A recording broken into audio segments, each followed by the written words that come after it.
Muslim-muslimat rahmati Allah, Assalamualaikum warahmatullahi wabarakatuh.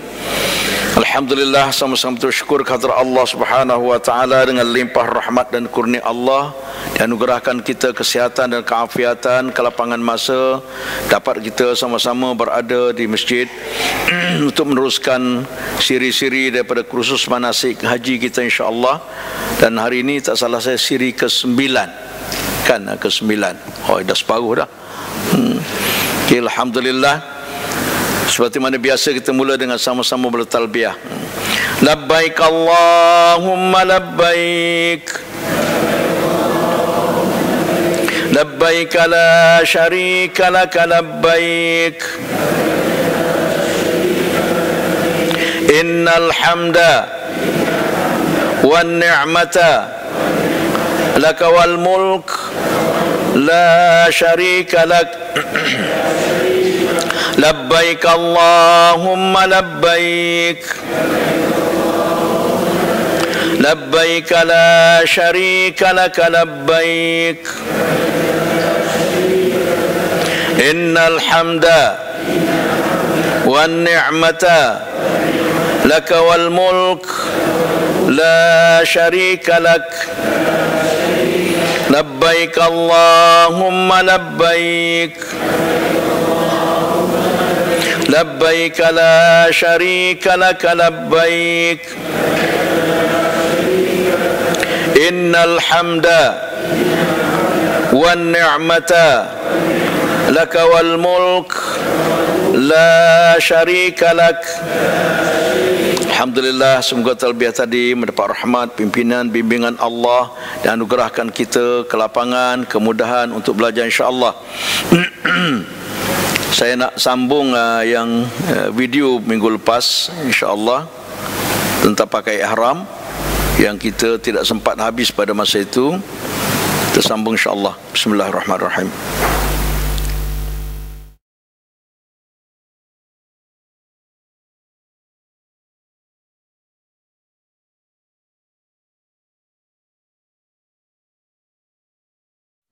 Assalamualaikum warahmatullahi wabarakatuh.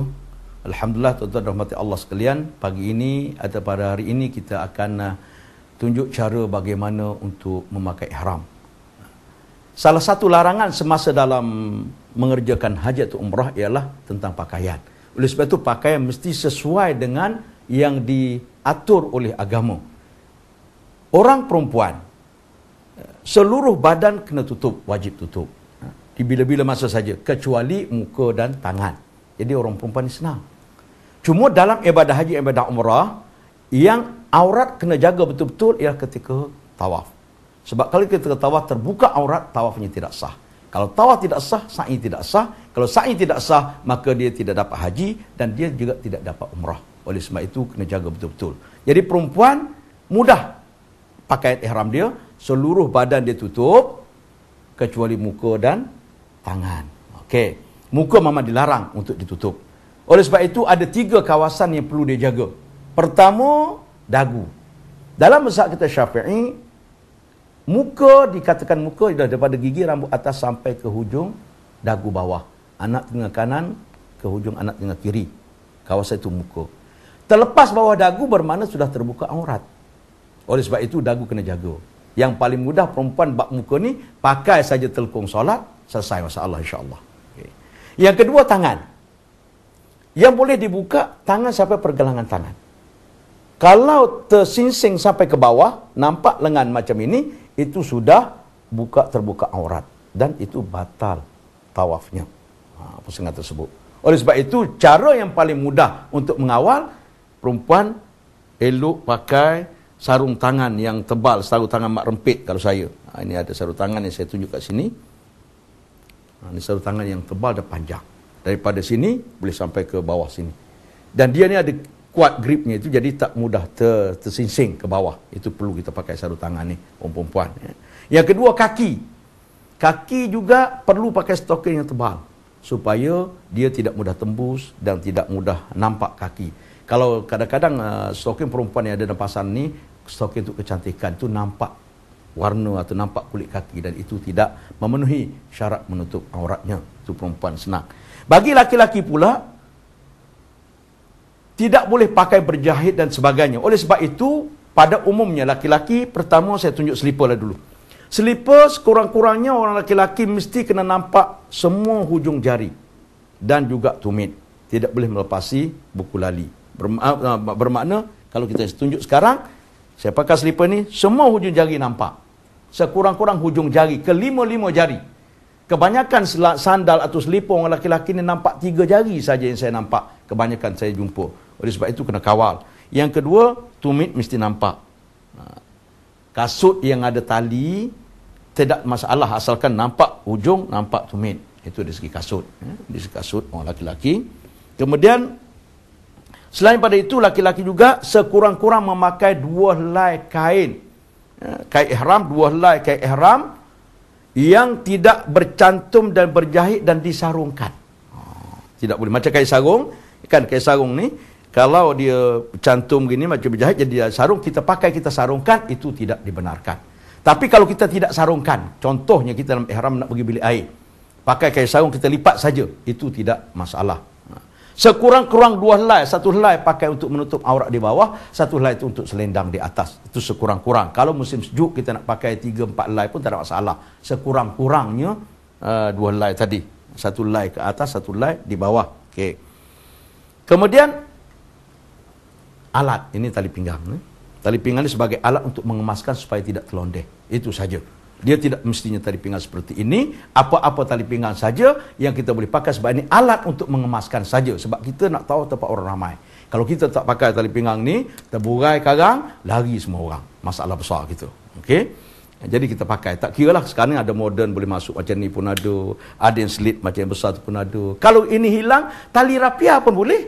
Tak ada masalah. Janji kuat. Ini alat, bukan termasuk dalam, tapi ini penting walaupun dia bukan pakai ihram, tapi alat untuk mengemaskan pakai ihram.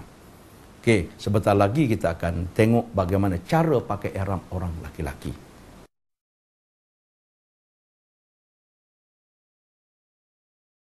Assalamualaikum warahmatullahi wabarakatuh. Alhamdulillahirabbil alamin wassalatu wassalamu ala Rasulillah wa ala alihi washabihi ajmain. Tuan-tuan dan puan rahmati Allah, sekarang cuba kita lihat bagaimana cara memakai ihram bagi orang laki-laki. Orang perempuan sudah kita selesai, mudah saja, pakai tutup semua badan kecuali muka dan tangan, itu bagi perempuan. Kita dah jelas tadi. Sekarang bagi laki-laki. Laki-laki agak berbeza sedikit kerana laki-laki tidak dibenarkan memakai pakaian yang berjahit dan bersarung dan disarungkan. Okey. Oleh sebab itu, cara memakainya seperti yang akan saya tunjukkan sebentar lagi, insya-Allah. Okey. Cuma lupa nak beritahu tadi, kain ihram ini disunatkan berwarna putih. Kalau nak pakai warna hijau kelabu pun sah, tak timbul masalah. Sunat berwarna putih, itu saja. Tapi dalam pasaran tidak ada dijual kain ihram selain pada warna putih. Okay? Alhamdulillah. Kemudian pertama, cara memakai kain di bahagian bawah. Di bawah adalah menutup aurat antara pusat dengan lutut bagi laki-laki, termasuk pusat dan lututnya bagi mazhab Syafi'i. Aurat laki-laki antara pusat dengan lutut, termasuk pusat dan lututnya dalam mazhab Syafi'i. Mazhab lain cerita. Sebab tu kalau tuan-tuan pergi ke Mekah jumpa orang pakai ihram nampak pusat, itu jangan kisah, itu dia punya mazhab, lain cerita. Okey? Dan cara pakai tidak semestinya seperti yang saya tunjuk ini. Cara lain pun boleh asalkan jadi lekat menutup aurat. Cuma cara yang kita nak tunjuk ini yang agak terselamat daripada tiupan angin terbuka dan sebagainya. Okey, pertama kita pakai pakaian bahagian bawah dulu. Bermakna kita ambil punca kain atau hujung kain ini, kita cantumkan dulu, kemudian kita letak, baru kita lipat. Okey. Lepas lipat, boleh kita lipat ke dalam, keluar, atau boleh kita lipat ke dalam. Sebahagian orang suka lipat ke dalam, pasal mungkin tidak nampak bulu-bulunya. Itu kalau lipat ke dalam mungkin agak rapi. Jadi, kita boleh lipat ke dalam seperti itu. Lagi saya buat. Nah, ke dalam, baru kita gulung seperti kita pakai kain sarung biasa. Okey, gulung. Di sini pula ada perkara sunnah Nabi. Sunnah Nabi pakai kain sarung sama ada ihram atau kain sarung biasa ialah setengah betis. Boleh kita lakukan. Nabi kata kalau kamu tak suka boleh turunkan, tapi jangan sampai melepasi buku lali. Itu sunnah Nabi. Di dalam pakai ihram pula, jangan kita pakai labuh melirik ke bawah. Sebab kita nak tahu mana tempat orang ramai. terpijak doang boleh jadi jatuh kita, atau boleh jadi kain terlepas kita jalan seorang-seorang. Itu lagi masalah. Okey. Untuk memastikan dia kuat, mana tidak terbuai, kita pakai ikat pinggang tadi. Ikat pinggang pun sebagai mana kata tadi, boleh berbagai-bagai ikat pinggang, berbagai-bagai keadaan di pasaran sekarang ada dijualkan. Kita pun masuk ikat pinggang. Okey. Dah selesai yang bahagian bawah. Ada orang dia buka balik, dia selit ke bawah pun boleh. Kalau macam ni pun boleh. Kalau kita nak isi barang-barang kita dalam poket ni, kita tak payah turun ke bawah lah. Kalau turun ke bawah nak buka susah. Inilah selesai yang bahagian bawah. Okey. Kemudian bahagian atas. Selai lagi ni bahagian atas. Sebab aurat laki-laki bersama perempuan ajnabi, apa saja anggota badan dia boleh menimbulkan gairah. Itu pun dikira aurat. Mana kalau body dia cantik, orang tergiur, itu dia kena tutup. Okay? Kecuali muka. Muka tak apa. Jadi untuk pakai pakaian ihram yang di bahagian atas ini, ada berbagai-bagai cara juga. Ada yang cara yang kalau saya beritahu yang paling mudah. Pertama kita selit sebelah sini. Tujuan selit ini supaya tidak tercabut di tiupan. Dah agak kuat, kita tengok kita selit dah kuat kan. Lepas tu kita pun angkat hujung ini, letak di situ, dah selesai. Ihram dalam keadaan biasa. Okey, dalam keadaan biasa. Tetapi ketika tawaf, terutama tawaf yang diiringi dengan sa'i. Tawaf diiringi sa'i sama ada rukun umrah atau rukun haji, atau mungkin tawaf qudum yang selepas bagi mereka mengerjakan haji ifrad nak sa'i, haji selepas tawaf qudum, maka mereka disunatkan beritibak. Itibak bermaksud membuka bahu kanan menutup bahu kiri. Dua hujung kain berada di bawah dan kita turun ke bawah ketiak. Yang tadi tak payah pindah, biarkan dia kat situ. Masuk bawah ketiak, kita pun lipat ke atas, kemudian kita selit di sini. Okey, kita selit. Kalau dah kita selit, dah rasa kemas, tidak terburai lagi dah, selesailah. Itibak dipanggil, buka bahu kanan, tutup bahu kiri. Ketika melakukan tawaf yang diiringi dengan sa'i. Kalau tawaf tu tawaf sunat, kata orang buat haji ifrad sampai ke Mekah, dia tawaf qudum, kemudian dia sa'i. Lepas tu besok nak buat tawaf sunat, tak payah itibak, tak apa dah. Tetapi itibak ini selain pada tempat tawaf, semasa tawaf itu makruh, terutama sekali ketika solat. Bermakna sehabis kita tawaf, kita nak sembahyang sunat ihram, nak sembahyang sunat tawaf. Lepas habis tawaf, kita berada di belakang Makam Ibrahim, kita pun betul balik semula seperti tadi. Ini tak payah pindah-pindah, sangkut ke atas, kita pun sembahyang sunat tawaf 2 rakaat. Ada pun cincin, jam, tali apa ni, beg dan sebagainya, itu tidak timbul masalah. Itu bukan pakaian, itu alat. Ini yang pakaian yang ini. Saya rasa itu saja yang perlu kita lihat, dan semoga kita dapat sedikit sebanyak gambaran tentang bagaimana cara memakai pakaian ihram. Kalau satu lagi, kalau terselak di angin, tiup dan terbuka aurat kita, kita tutup dengan segera dimaafkan. Dimaafkan. Sekian, billahi taufiq wal hidayah. Wassalamualaikum warahmatullahi wabarakatuh. Alhamdulillah, kita sambung balik kerja kita minggu lepas sampai kepada larangan ihram, dan larangan ihram yang kedua tentang wangi-wangian. Betul tak? Okey, insya-Allah kita balik semula. Yang awal kita bermula, ini perjalanan kita daripada Malaysia ke Madinah, baru ke Mekah mengerjakan haji ifrad. Okey, mengerjakan haji tamattu. Okey, di Malaysia yang kita buat amalan sunat sebelum bermusafir. Okey, sebelum balik ringkas je. Okey, luruskan niat, okey, wasiat, okey. Bab belajar tu memanglah lengkapkan apa yang kita ilmu, apa pengetahuan kita. Pagi kita nak pergi mandi sunat musafir, okey, solat sunat musafir, keluar daripada rumah jangan lupa baca doa, naik kenderaan dan sebagainya, menuju ke Kelana Jaya untuk terus ke Madinah. Bermaksud pergi dalam pakaian biasa, bukan pakai ihram, kerana kita nak pergi ke Madinah. Okey, bila bergerak daripada rumah, kita sudah dibolehkan sembahyang sunat jamak dan qasar, sehinggalah kita sampai ke hotel di Madinah. Dah sampai putus musafir kita, kerana kita nak pergi 8 hari. Okey, lebih pada tempoh musafir tadi. Okey, sampai di Madinah, nak ziarah Madinah, nak capai 3 benda. Pertama, kita nak ziarah kubur Nabi sallallahu alaihi wasallam. Yang kedua, kita nak solat dalam Masjid Nabawi dengan mendapat takbiratul ihram bersama imam. Yang ketiga, nak ziarah tempat-tempat bersejarah dan berkat untuk berdoa. 3 objektif nak capai selama 8 hari. Objektif yang kedua tu yang sampai 8 hari. Yang pertama tu 1 dan 2 tu 2 hari pun selesai. Okey. Objektif lain tu buat sendiri, iaitu tak apa, shopping menyopping itu tak payah cerita pun tak apa. Itu understood kan? Kemudian di Madinah kita buat persiapan dulu. Pertama, mula dengan amalan sunat sebelum berihram. Potong kuku, trim misai, cukur bulu-bulu yang berkaitan. Sebahagian boleh buat di Malaysia. Berarti bulu-bulu tu dia 40 hari. Yang ke masa dia boleh buat. Kuku 8 hari je. Okey. Potong kuku dan sebagainya. Kemudian kita pun pagi nak pergi ke Mekah. Saya lupa, satu lagi saya tak tambah dalam tu.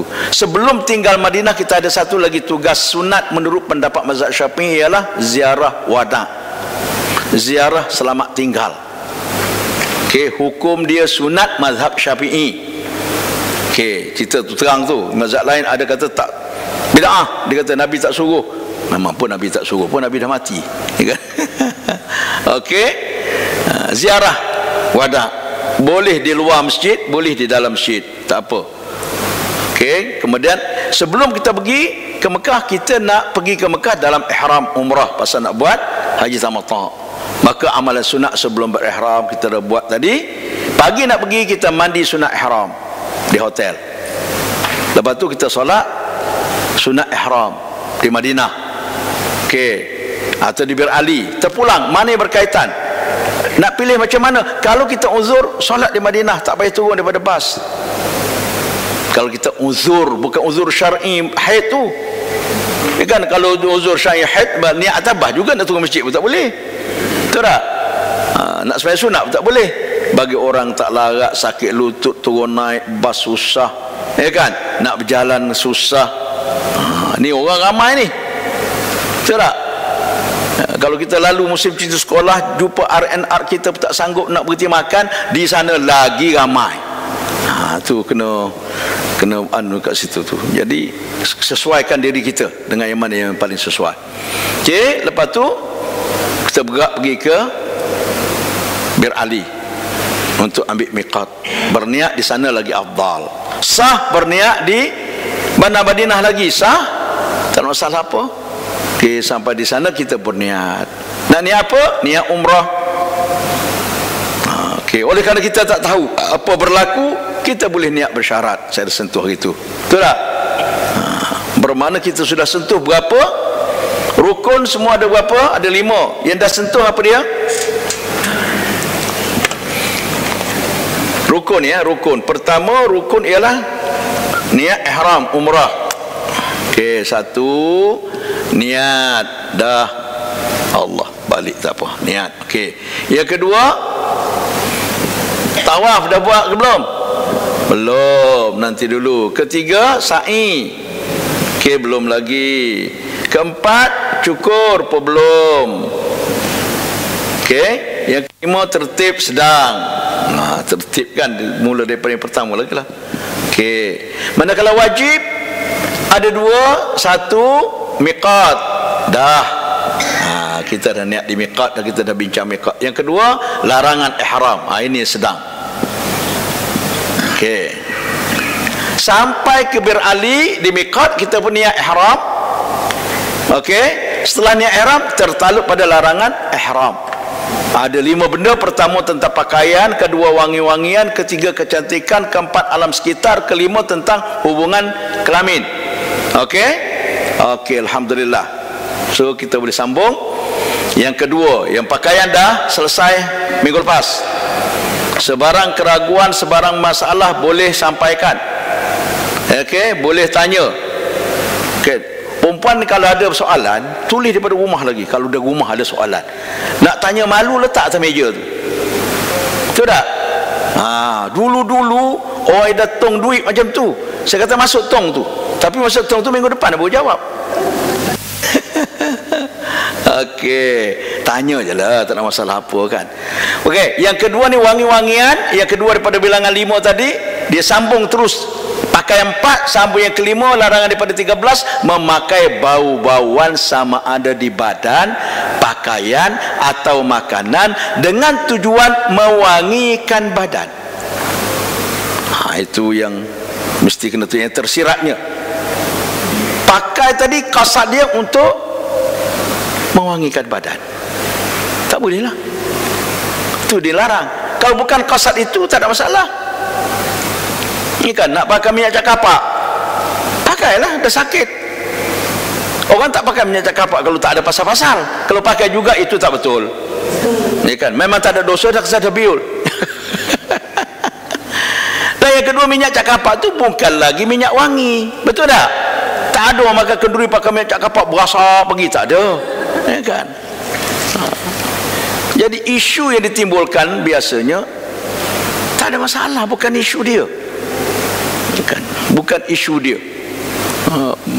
Cuma makanan awak Arab ada satu jenis makanan, minuman dicampur bunga-bungaan dengan tujuan supaya peluh bau wangi. Itu yang tak boleh. Setakat minum teh, apa salahnya? Betul tak? Ini minum jus pun nak bayar dam. Datang ke Mekah, saya nak bayar dam. Kenapa nak bayar dam? Apa nak bayar dam? Kami atas kapal terbang minum jus orange. Saya jawab senang je. Dia payah kita sama kita ni, kita tak payah cari dalil, fikir je. Saya kata kalau tuan kena bayar dam minum orange atas kapal terbang tu, kat Mekah 2 kali sehari kena bayar dam. Pasal apa? Makan nasi buah wangi.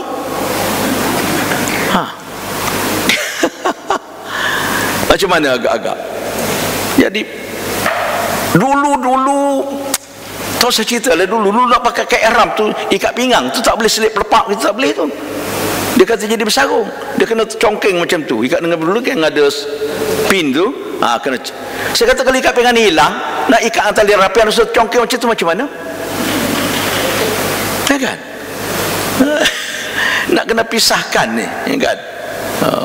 Ada orang tanya, kasut macam menusak boleh pakai tak? Ni kan bersarung.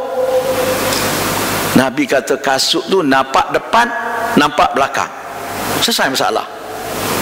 Ya kan? Depan nampak jari, belakang nampak tumit, selesai masalah. Jadi kalau Nabi kata macam tu, nak nyusahkan lagi tak payah. Macam orang pergi Mekah, dia tanya kita, Ustaz, kita ni tak semai Jumaat ni dekat Mina satu masa dulu, betul lagi Jumaat. Saya kata Nabi wukuf hari Jumaat di Arafah, Nabi semai Jumaat, Nabi semai Zuhur dengan Asar jamak pun. Kalau Nabi buat macam tu, tak usahlah kita tunjuk rajin lebih sangat. Sebab tu kita jangan makan kempen orang.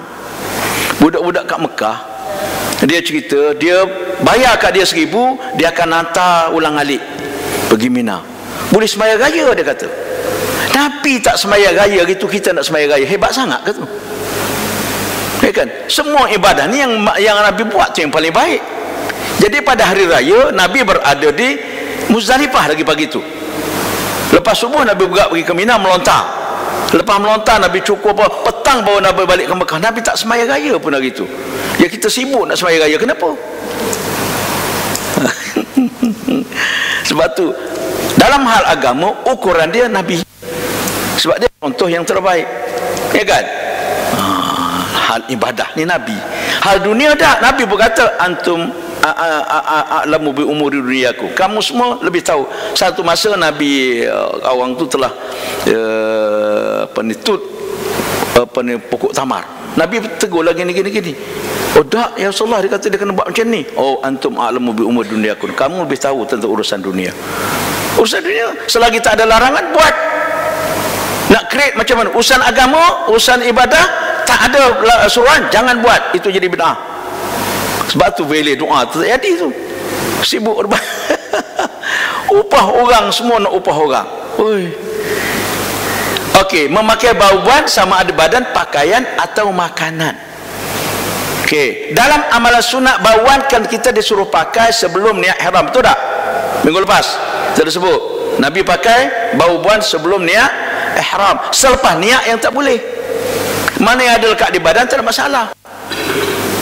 Okey, teruslah, tak ada masalah. Nak pakai deodoran, tu orang tanya, deodoran Ustaz, pasal dia tak pernah pergi, dia tak tahu cuaca kat Mekah ni kering, bau tu lambat. Makanan tak basi. Saya beli nasi 3 hari atas meja tu, bekas makan separuh tinggal, makan separuh tinggal. Sana beli nasi dia bagi 1 bungkus tu, beliak biji mata tak habis makan. Makan simpan tak basi, ya kan, pasal cuaca dia lain. Jadi biasa pakaian kita, biasa kita pakai 2 hari baru kita cuci, kan, di dekat sana. Nak Arafah Mina kita dilarang basuh baju apa semua. Sana bilik air tu terhad sangat, orang berjuta kat situ, sibuk nak basuh baju buat apa. Okey, larangan pak bau-bauan. Dia spray dia orang pun sibuk, pop spray dia orang. Dah dia tersalah kita, dia tak tahu kita dalam ihram, dia spray kita. Biarlah, kita jangan cium sudah. Tak boleh lah, ya kan. Tu pun kalau terlupa tak apa. Allah mak lupa, tak apa, jangan ulang. Betul tak? Terlupa tak sengaja dimaafkan bau-bauan. Sebab tu pengalaman saya bertugas tak pernah jumpa orang kena dam bauan. Sebab bila kita tanya semua terlupa. Memang bukan dia sengaja buat. Kita ni fobia, takut sangat pasal kan. Tengah tawaf sekali jemaah tanya saya, Ustaz, saya tengah tawaf angin bertiup, Kaabah tu di spray minyak wangi, lalu tu bau wangi lah. Saya mau macam mana Ustaz, kena dam tak? Takkan Islam nak tawaf kena pakai jepit hidung, subhanallah walhamdulillah wala, ya kan. Cuma jangan sengaja pergi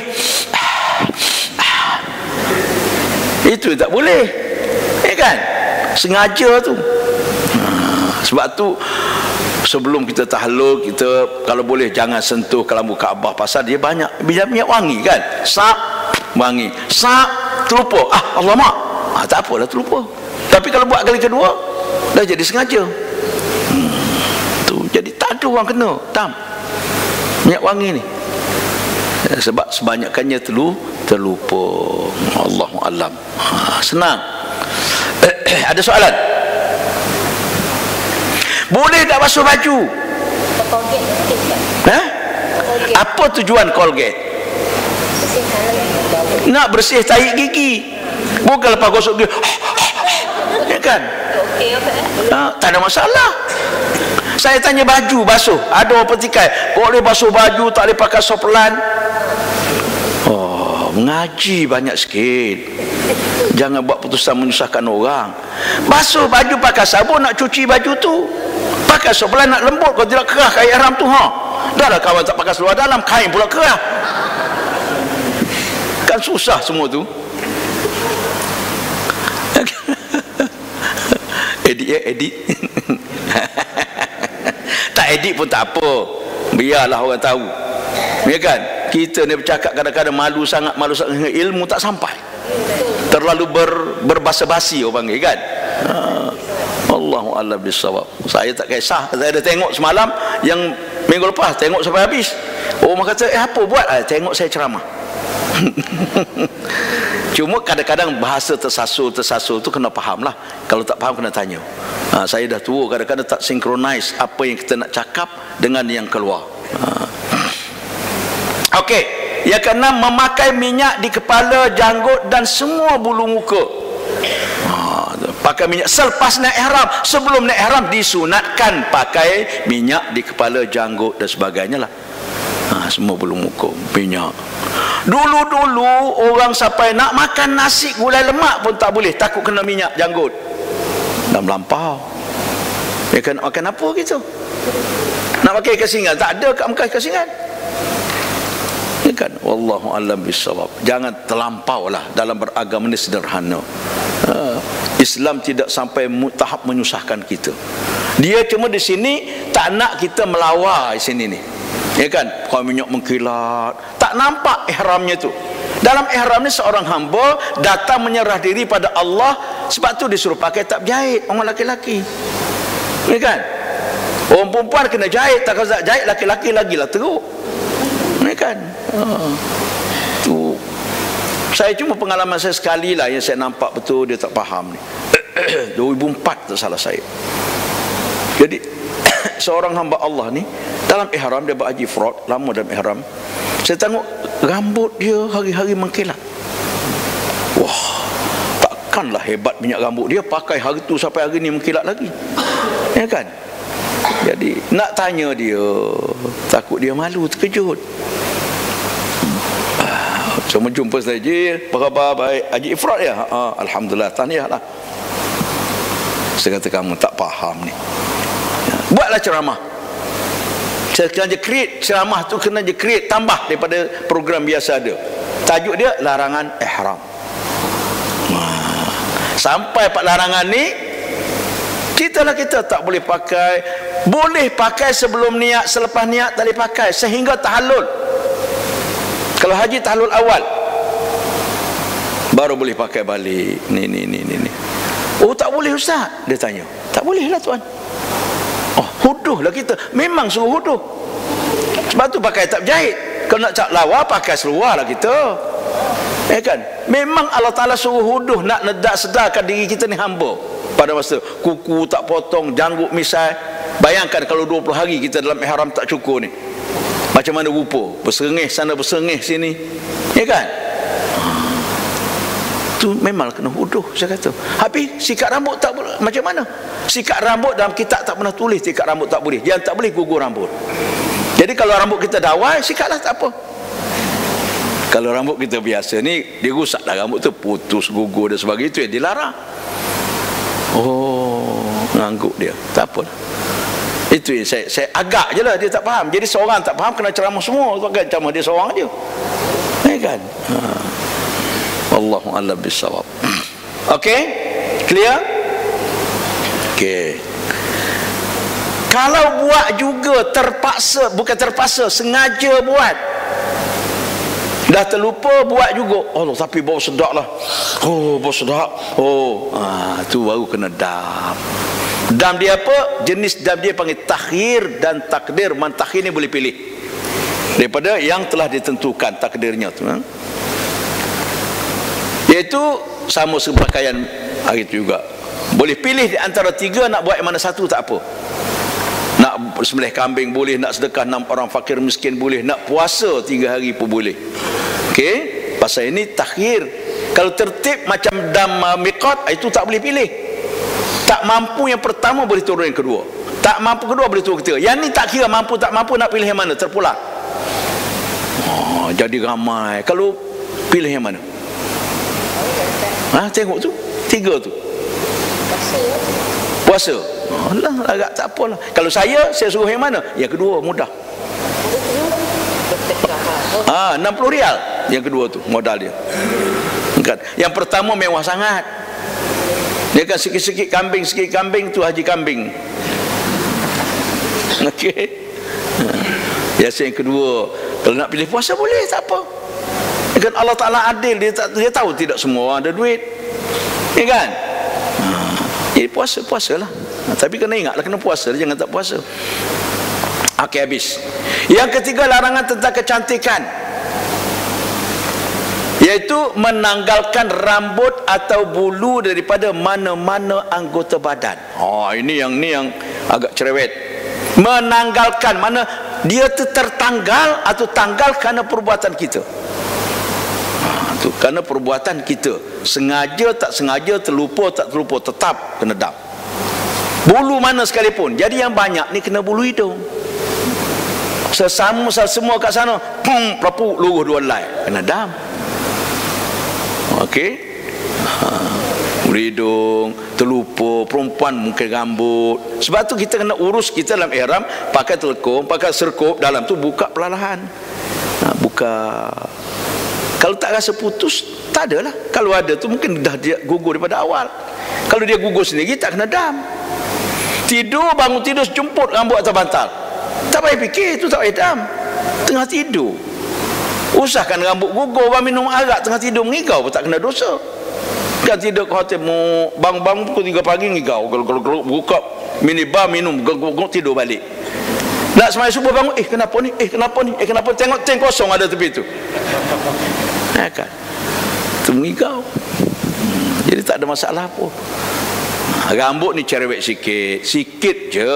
Saya ingat pengalaman saya dengan isteri saya tahun 2005. Dia dapat pergi haji 2005. Saya pun pergi dengan pakej swasta, tugas dengan pakej, duduk sebilik berdua. Pergi 11 hari tak salah saya sebelum wukuf. Saya kata, awak berhaji ifrat lah sayang, 11 hari je ni. Jadi orang rumah saya ni rezeki dia tak pernah buat haji tamattu'. Semua pergi lambat. Yang pergi terakhir 2012 pun haji ifrat juga, pasal saya rayu anak nak temankan dia. Dia terpaksa sekarang minta apa ni KT penerbangan akhir pasal nak luluskan rayuan. Jadi dia kata, rambut ni gugur kuat sekarang. Tak apa, kata. Awak yakin tak? Yang saya kata, tak lada lagi orang balik haji kena declare bankruptcy kerana bayar dam. Belum jumpa lagi. Maknanya benda tu tak berat. Yang berat tu kad kredit. Hari-hari kena bankruptcy kan? Kan? Tapi orang pakai juga. Tu tak saya pakai, bukan sikit belum 3. Cuma kawal jangan sampai kena interest. Kena interest berdosa lah. Okay, sebab saya semua bayaran apa semua, saya masuk kad kredit senang, sekali bayar kad kredit selesai semua, tak payah fikir yang lain-lain tu. Jadi nanti macam mana duduk dua orang sebilik, tak apa. Kalau awak rasa takut, saya tidur bawah katil, tak apa. Saya nak buat haji ifrat tak boleh, saya bertugas. Dilarang petugas buat haji ifrat kerana dia nak kena tumpu pada kerja. Ya kan, sampai sana tawaf sa'i gunting dah selesai, dah boleh tumpu kerja lah, tak fikirlah kita. Sebab tu tabung haji seboleh-boleh kalau bertugas dengan dia sekali je umrah. Kalau nak buat 2 kali 3 kali tu kena cari masa yang sesuai, kena pakak-pakak elok-elok dengan kawan supaya kawan standby kalau ada apa-apa. Pergilah kami ke Mekah. Umar memang rambut gugur apa semua. Akhir sekali berapa? Tak sampai 200. Tak sampai 200 rial bayar dam selama 11 hari. Murah je lah 200. Ya kan, kita 200 pergi K4 sekarang, pergi Yombik sekarang je berapa sekali troli sekali tolak balik tu. Tak ada 500 jangan cakap. Dulu 500 2 troli, tolak satu tarik satu kan. Sekarang satu troli pun tak penuh sila-sila. Kecuali semua beli kangkung barulah penuh kan. Okey. Tak ada masalah apa insya-Allah. Tapi semua bulu. Sebab tu disunatkan cukur bulu ketiak, cukur bulu ari-ari apa semua sebelum kita naik ihram. Itu tak boleh. Ini biasa. Jangan sedih. Oh, kena bayar dam dah. Kalau kita tak sengaja buat, dia buat berlaku juga, itu makna Allah Taala suruh sedekah. Sebab dam tu sedekah, bukan dam tu denda. Ini timbul isu. Ada orang cerita tentang dam apa ni, dam kalau-kalau, dam was-was dipanggil. Ada dulu pengutip dam di Malaysia lagi, dia kutip dam. Okey, kod nanti dam kod saya panggil. Kod nanti kod ada silap. Jadi sebelum balik dia sembelih kambing seekor. Saya berkempen kat Mekah, jangan. Tu tak confirm. Dam ni ada silap baru ada dam. Tak ada silap tak ada dam. Kod dia kata. Okey, pergi balai polis. Cik, saya nak bayar saman. Saman apa? Kod. Kan? Mana yang dapatnya? Ke polis. Yang dapat pengutip dam dia dapat duit tadi. Ya kan? Jadi tak ada dam kod. Pasal dam ni dah ada rate dia, dah ada buat ni apa dam dia. Saya selalu kena janggut perpuk nak ambil semayang. Mau lu slide 5 rial je, bayar je lah. Siapa Allah Taala suruh kita sedekahkan. Mana bayar dam tu dapat pahala. Tu berbeza dengan bayar denda, belum tentu lagi denda saman. Hari ni dapat pahala banyaklah, lari laju supaya kena saman. Ya kan? Okey. Yang kedua, mengerat atau memotong atau merosak binasakan kuku. Sebab tu kita ada suruh potong kuku sebelum niat ihram. Kuku ni, kaki-kaki kakak yang suka gigit kuku ni, kan ada habit orang kelkak gigit kuku. Gini aja dia. Laki-laki pula tu, ya kan, cakap mulut kat sini ya. Kelkuk kuku dia. Jadi saya jumpa ada jemaah sekali. Memang habit dia macam tu. Saya kata ginilah, sebelum niat ihram awak bungkus dengan masking tape, ni kan. Nabi Ismail buka, Nabi Ismail faham, Ismail bungkus balik, ni kan, takut gigit kuku. Okey, baik. Yang ni terlupa, tak sengaja, tetap kena dam. Cuma dam dia berbeza sikit. Kalau rambut atau kuku, sehelai rambut pada satu-satu masa gugur atau rusak rambut tadi kerana perbuatan kita, maka dam dia satu cupak. Sehelai rambut satu cupak. Maknanya satu cupak ni kita dah bincang sana, kita ambil yang termahal, 5 rial. Satu cupak 5 rial. Sehelai at one time. Okay, kalau 2, 10 rial. Boleh. Kalau kuku satu jari atau sebahagian daripadanya, itu satu cupak. 2 cupak. 3 dan lebih, jari ada berapa? Ya, semua sekali 20, betul tak? Ada orang sampai 24 lebih kan. Potong 24 sama dengan potong 3. Tu 3 dan lebih maknanya. Baru dam takhir dan takdir yang pilih tadi tu. Tu dam takhir takdir. Kalau gugur rambut tadi pagi selai, tengah hari selai, petang selai, dia tidak baca 3, dia kira 1. Dia pada masa yang berdekatan, pelepuk 2 helai, garu selai lagi, jadi 3. Okay, sebab tu dam ini kena buat segera, takut terlupa. Berlaku je buat. Gugur rambut, pergi masjid, bagi kepada cleaner masjid tu 5 rial. Kalau selai, niat dalam hati kita tu dam rambut kita tadi. Tak payah cerita kat dia pun, ni dam ya, dam. Dia pun tak faham, kan? Okey. Sebab saya dah pernah jumpa jamaah datang, saya bawa buku kedai mamak, kedai kopi mamak zaman dulu, buku 35. Ustaz, saya nak bayar dam. Dam apa? Dam rambut. Berapa lain? Sejak niat saya buat ni sekian banyak. Tak main sejak-sejak. Kan sekali luruh tu berapa? Kalau luruh 2, 10 rial je. Tapi kalau luruh 3 atau 5, dah lain pula, dia kena dam dia. Jadi sebab tu segera selesaikan. Tabung haji tidak tolong buat yang kecil-kecil ni, sedekah-sedekah ni kita buat sendiri. Yang dia tolong kita nak buat susah, sembelihan. Nak sembelih kambing kena pergi, kalau ada kambing nak kena pilih kambing apa semua, susah. Tabung haji dia habis haji, dia buat apa ni, dia tender lah, maknanya lebih kurang gitu. Petugas dia kat Mekah yang tu kena bertugas lah, sembelih kambing apa tu, bagi nak agihkan apa semua. Dulu petugas haji demam buat sembelih ni, nak kalau korban dulu tabung haji boleh buat 6,000 ekor saja. Lebih 6,000 tutup. Marah jemaah pergi akhir tak sempat. Sekarang boleh buat bila-bila dia deal dengan apa ni, Bank Pembangunan Islam. Bank Pembangunan Islam yang buat, bayar kat dia je. Jadi kita tak payah terlibat, kita lah. Itu pemodenan lah dalam hal urusan tu.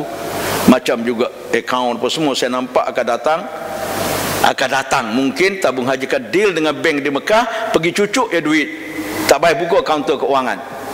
Sebab kos kaunter keuangan tu berapa, seorang pergi berapa ribu, dengan allowance-nya, dengan tambang apa semua. Saya ingat saya bertugas mula-mula tahun 2000 berapa, awal 2000 dah kira-kira dah dekat 15,000 dah kos seorang. Tu kita yang pergi sekejap, orang tugas Madinah 3 bulan, allowance dia berapa, tambah kapal terbang lagi, tempat tinggal lagi, kalau convert kepada nilai, banyak. Sebab tu berapa juta, kesihatan saja tak kurang 3 juta, termasuk ubat dan sebagainya. Allahu alam, banyak kos ni. Tapi tak apalah, kan? Okey, kalau lebih pada 3 like, ikut dia tu pada satu-satu masa. Sebab tu buka sekut tu. Tapi kalau umrah ni sekejap, perempuan sikat rambut elok-elok, pakai minyak, ikat pakai getah elok-elok, jangan usik dia, ya kan? Dah gunting barulah tarik getah berbung, nak terjabut satu kepala pun tak apa, ya kan? Dah gugur semua kan. Tak ada isu apa. Haji tu agak lama, paling tidak kita haji tamattu ni 2,5 hari. dalam ihram. Okey. Okey. Okey, clear tak? Jelas? Ya, keluar macam mana? Okey. Kalau ada seorang doktor dengan seorang jemaah, jemaah ni memerlukan rawatan kecemasan dari doktor ni. Doktor ni terpaksa cukup jemaah. Iya. Dalam ihram. Iya. Jadi macam mana? Yang dilarang ni mencukur ke yang dicukur yang kena? Itu saya nak tanya. Tak, yang mencukur tak ada masalah. So, doktor ni Doktor tak kena dam. Dia kena dam, yang kena cukur tu. Sebab benda ni dalam ihram, walaupun benda tu urgent, terpaksa, tidak berdosa kita cukur tu kerana kita perlu, tapi dam tetap kena. 60 riyal je. Jemaah dah kena bayar. jemaah saja. Jemaah saja. Doktor tak kena. Okey. Atau kita kat Mekah ni budak-budak gunting ni musim haji banyak ulat gunting saya panggil. Dia duduk di marwah. Bawa gunting, dia sengih gigi, dia tunjuk gunting, nak ambil upah gunting rambut. Orang kita ni senyum. Siapa sengih senyum? Arab tu, budak Arab tengok senyum duit dah ni, pap dia gunting. Orang laki-laki lah, perempuan dalam telekong nak gunting. Macam mana kan? Pap gunting. Yang kena dam bukan budak tu, yang kena dam orang yang kena gunting ni. Sebab sengaja tak sengaja, ya kan, kena dam. Okey. Jadi doktor banyaklah kes tu. Nak operate, nak kena apa semua kena cukur kan. Doktor tak kena dam. Dia kena dam jemaah. 60 riyal je, tak ada masalah apa. Sebab tu saya gitu lagi suruh buat peruntukan untuk dam. Kalau yang itu tak kira berbulan tak? Kalau macam dia 3 atau lebih sama je. 60 je. Atau puasa 3 hari. Ya kan? Nak sembelih kami tak payahlah, kita bayar 60 riyal je, buat apa nak bayar 400. Ya kan? Kecuali memang duit lebih sangat, tak tahu nak bawa ke mana ni. Lain ceritalah. Okey. Insya-Allah. Boleh kita teruskan? Ya. Kan saya dah kata, cleaner tu dianggap sebagai orang miskin pasal dia gaji murah je. Lagipun dia Mekah ni tak payah cari, dia cari kita berlambak. Uruf mengatakan ini miskin. Miskin lah. Ya kan? Macam kita yang minta hari Jumaat ke tepi pagar tu kan, Myanmar apa semua tu. Uruf kata ni orang miskin. Kalau orang kaya tak minta sedekah. Kalau dia ada 5 banglo rumah tak minta sedekah dia kat situ. Betul tak? Tak apalah. Jadi jangan soal yang di belakang yang tak nampak tu. Ini yang ini dia spesifik tulis kat sini, fakir miskin mesti di tanah haram. Ya. Yang ini pun sama lah. Sama. Tak boleh sedekah di luar tanah haram. Sebab dia kata dam ni yang boleh buat kat luar cuma dam ihsar saja. Kalau bersabit dengan sembelih dengan sedekah. Ya kan? Kalau puasa tak apalah. Yang lain semua kena buat di tanah haram Mekah. Tanah haram Mekah ni ada 3 tempat. Mekah sendiri, Mina dengan Muzdalifah. Arafah ada tanah halal, bukan tanah haram. Di Mina tu pun ramai pun minta sedekah. Berderet ada kat sana kan, tepi-tepi kemah kita. Okey. Ya. Seekor kambing tu kalau kita buat sendiri, kita boleh makan hasil kambing. Dia macam kambing akikah, boleh makan sikit untuk kita. Okey. Dia tak boleh nak bergaya. Dia masalah isunya. Sebab tu saya buat dam, buat korban kat Mekah, saya seronok. Bagi kita tak tahu pun, tak pernah makan pun kita. Ya kan? Dia masalah kalau buat di Malaysia ni apa-apa pun dia nak kenduri. Ya kan? Asal buat aja kenduri, pakai miskin kemudian punya. Pakai miskin tak dapat istimewa pun kita kenduri kahwin. Asal-asal walimah ini makan sikit kemudian sedekah pada fakir miskin. Waktu kita pergi ke kenduri pakai miskin kat mana? Kenduri ni ada 3 kasta. Kasta pertama keluarga pengantin ni yang udang galah apa semua ni. Ya kan? Anak tetamu datang nangis nak udang galah tak dapat. Saya kena tengok dah anak kena cubit kat mak dia. Itu kasta pertama. Kasta kedua VIP. Datuk-datuk datang apa semua datang ni yang bunga rozet, sambut tu pakai bunga rozet, bukan duit RM1. Kasta kedua. Kasta ketiga baru kita rakyat kejelata ni, duduk tepi pagar apa semua tu. Yang layan kita taruh rozet duit RM1 sini. Asal hukum untuk fakir miskin. Tengok. Betapa menyimpang kita daripada yang asal kan. Okey, sedekah pakai miskin kat Mekah. Saya buat bagi kau orang, saya tak tengok pun.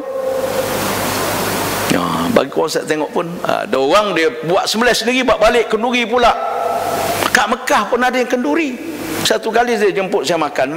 Ni apa ni, kambing apa ni? Oh, dam Ustaz. Dam apa? Dam kita lah. Sembelih makan sendiri. Okeylah, tak apalah, apa-apa pun juga kan. Okey, yang keempat, alam sekitar. Alam sekitar iaitu memotong, mengerat, menebang atau mencabut pokok-pokok di tanah haram. Mekah tu. Di tanah haram. Pokok tanah halal tak apa. Yang tak boleh di tanah haram.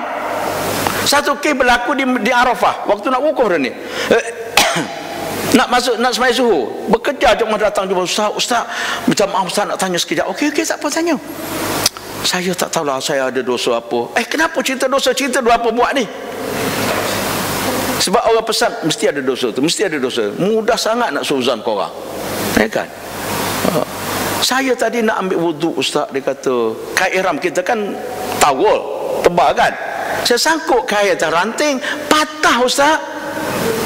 Oh, kat mana kat sini? Tak apa. Biar benar Ustaz. Tak percaya pula. Saya kata yang tak boleh tanah haram ni tanah halal. Walau demikian pun jangan sengaja patahkan, itu samsing. Dalam pokok payah nak hidup kan. Dulu tak ada pokok Arafah tu. Kemudian baru ditanam. Oh, kitab-kitab berkata apabila pokok naik di Arafah bermakna itu kiamat sudah hampir tiba. Kalau ikut kitab lama kan. Apa? Mana boleh? Kan pokok. Di tanah haram tak boleh. Itu pun ada perbahasan lagi, ada pokok tumbuh asal pokok orang bawa tanam. Oh, macam-macam. Yang penting tak boleh lah, sudah. Cuma kita tak boleh risau daripada hotel kita duduk nak sampai masjid satu sepohong pokok pun tak jumpa. Zaman dulu orang pergi Mekah kan masak pakai kayu api. Kan Allah Ta'ala nak protect pohon-pohon di Mekah ni. Yang boleh tebang hanya kalau mati kering.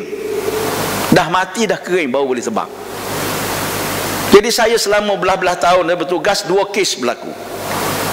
Pertama berlaku di Mekah, dia pergi patah ranting nak congkir gigi. Congkir gigi baru dia teringat. Baru balik daripada masjid, Ustaz, saya tadi ya Allah terlupa Ustaz, dia kata. Saya patah ranting congkir gigi. Apa ni terlupa tak terlupa dia sama dengan rambut kuku ni. Tetap kena dam. Ganting tadi kering ke basah? Oh, tak ingat Ustaz. Bukan basah kena air liur, basah ni mana hidup. Okey? Tak ingat, okey, tak apalah, anggap basah lah, anggap hidup lah. Payah dam lah, tak apalah. Nak macam mana? Yang kedua ada satu kes, dia kutip batu di Muzdalifah, tercabut anak kayu. Balik cerita Ustaz, saya cabut kutip batu, tercabut anak kayu di Muzdalifah. Mana boleh cabut anak kayu, pergi kutip tepi pagar. Kenapa tepi pagar? Nak ambil batu asli, mana tahu. Tepi pagar batu asli, tengah-tengah bukan asli. Tak, hukum pun sunat kutip batu di Muzdalifah, bukan batu Muzdalifah pun, kutip di. Tengok tu tak sampai lagi, maksud tak apalah, nak cerita kes berlaku. Saya kata bayar dam lah, murah. Berapa dam? Kita tengok nanti Papa ni berapa dam. Tunggu dulu, sabar dulu sekejap ya. Tertangguh dia pun tak. Yang kedua, memburu binatang buruan. Binatang buruan, mana bukan binatang ternakan. Bila ternakan sembelih kambing, ayam, itik tak ada masalah. Binatang buruan, rusa, kijang. Binatang tadi binatang darat. Binatang air tak timbul isu. Nak pergi buru ikan dugong, pergilah. Binatang pula halal dimakan. Ada tiga kategori: binatang buruan, binatang darat, binatang halal. Baru yang tak boleh. Jadi nyamuk gigit tak pukul tu ke siapa? Pak, nyamuk gigit tak pukul, tiup nyamuk pun. Terbang kan, seronok, tak kena pukul. Terlalu takut tak pasal-pasal. Kan? Sebab tu kalau kita tak ada ilmu, susah hidup. empuk je lah nyamuk, bukan ada apa pun. Yang tak boleh binatang beruat. Jadi realiti kat Mekah ni apa benda? Ada dua binatang pengalaman saya. Pertama, burung merpati. Burung merpati banyak kat sana. Sebab tu saya tak beri makan burung merpati, sebab saya baca ada kitab suruh sedekah ke orang, tak suruh sedekah ke burung. Tiba-tiba kita pergi sedekah ke burung, orang tak bagi. Kena bagi juga, saya bagi duit kat budak tu, dia tabur sendirilah. Saya takut saya tabur, burung terbang terkejut, tercabut bulu, saya kena bayar dam. Pernah tegur seorang jemaah muda lagi, dia halau burung, burung terbang nak ambil gambar, prak prak prak prak prak prak. Saya kata, dek, ini Mekah bukan Paris, kan? Dia terkejut kat kita kerana kita halau dia, gugur bulu dia, mana rusak dia gugur bulu dia tu, kita kena dam. Kenapa nak usik dia? Kalau kita halau dia, kalau kita lalu nak pergi masjid, dia tengah makan, kita lalu ni memang jalan nak pergi masjid, dia pun lari terkejut kat kita, langgar di lori, mati dia. Itu insurans dia, bukan insurans kita. Merpati yang kedua belalang. Kalau musim sejuk sikit dia ada belalang. Dua-dua saya dah alami. Juga ada dua kes saja yang saya alami dengan jemaah. 12 tahun ni punya cerita. Jadi terlalu jarang. Kes yang pertama ni burung merpati. Jemaah ni sebab burung pokok ni, binatang pokok ni dalam ihram atau tidak ihram sama, tetap kena dam di tanah haram Mekah. Di luar ihram pun kena dam. Lepas tu kita kena jaga. Dia balik semayang Zuhur, duduk kat ibu jabat tabung haji ni 2010 ke 2009 saya tak ingat, tak pasti. Lepas pergi datang saya, jumpa saya, Ustaz, Allah, saya kena dam, nak tanya Ustaz, nak confirm ni. Kenapa? Saya balik semayang Zuhur tadi nak masuk tandas, buka switch, dekat switch tu ada switch lampu dengan switch exhaust fan. Buka pop exhaust fan, putus kepala burung merpati. Burung merpati ada kat situ, perpuk luruh, dah bercerai tangga kepala dengan badan. Wah, Tuhan ke tak sengaja, tak ada dosa. Kalau sengaja dosa dah dam, tak sengaja dam kena dosa dah. Kendam je lah. Berapa Ustaz? Allah. Kalau ikut hukum, ikut harga semasa. Di hukum mudahnya, secara ringkas, perubahan ni kita nak cerita tapi tak boleh ringkas. Kalau benda tu besar, binatang besar, kena dam unta. Pokok besar tebang, kena dam unta. Pokok kecil tebang, kena dam kambing. Bawah lagi pada harga kambing, kena dam ikut harga semasa. Maknanya kalau ikut logiknya, saya kena bawa burung tadi pergi ke pejabat penerbangan tua, tanya berapa harga.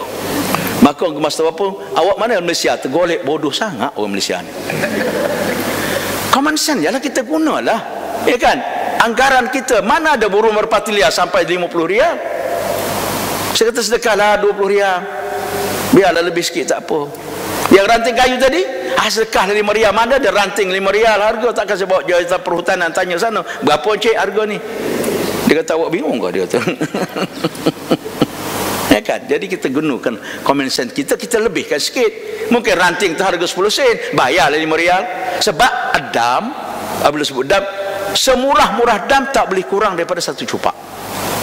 Itu minimum dam, kena 1 cupak, iaitu 5 rial.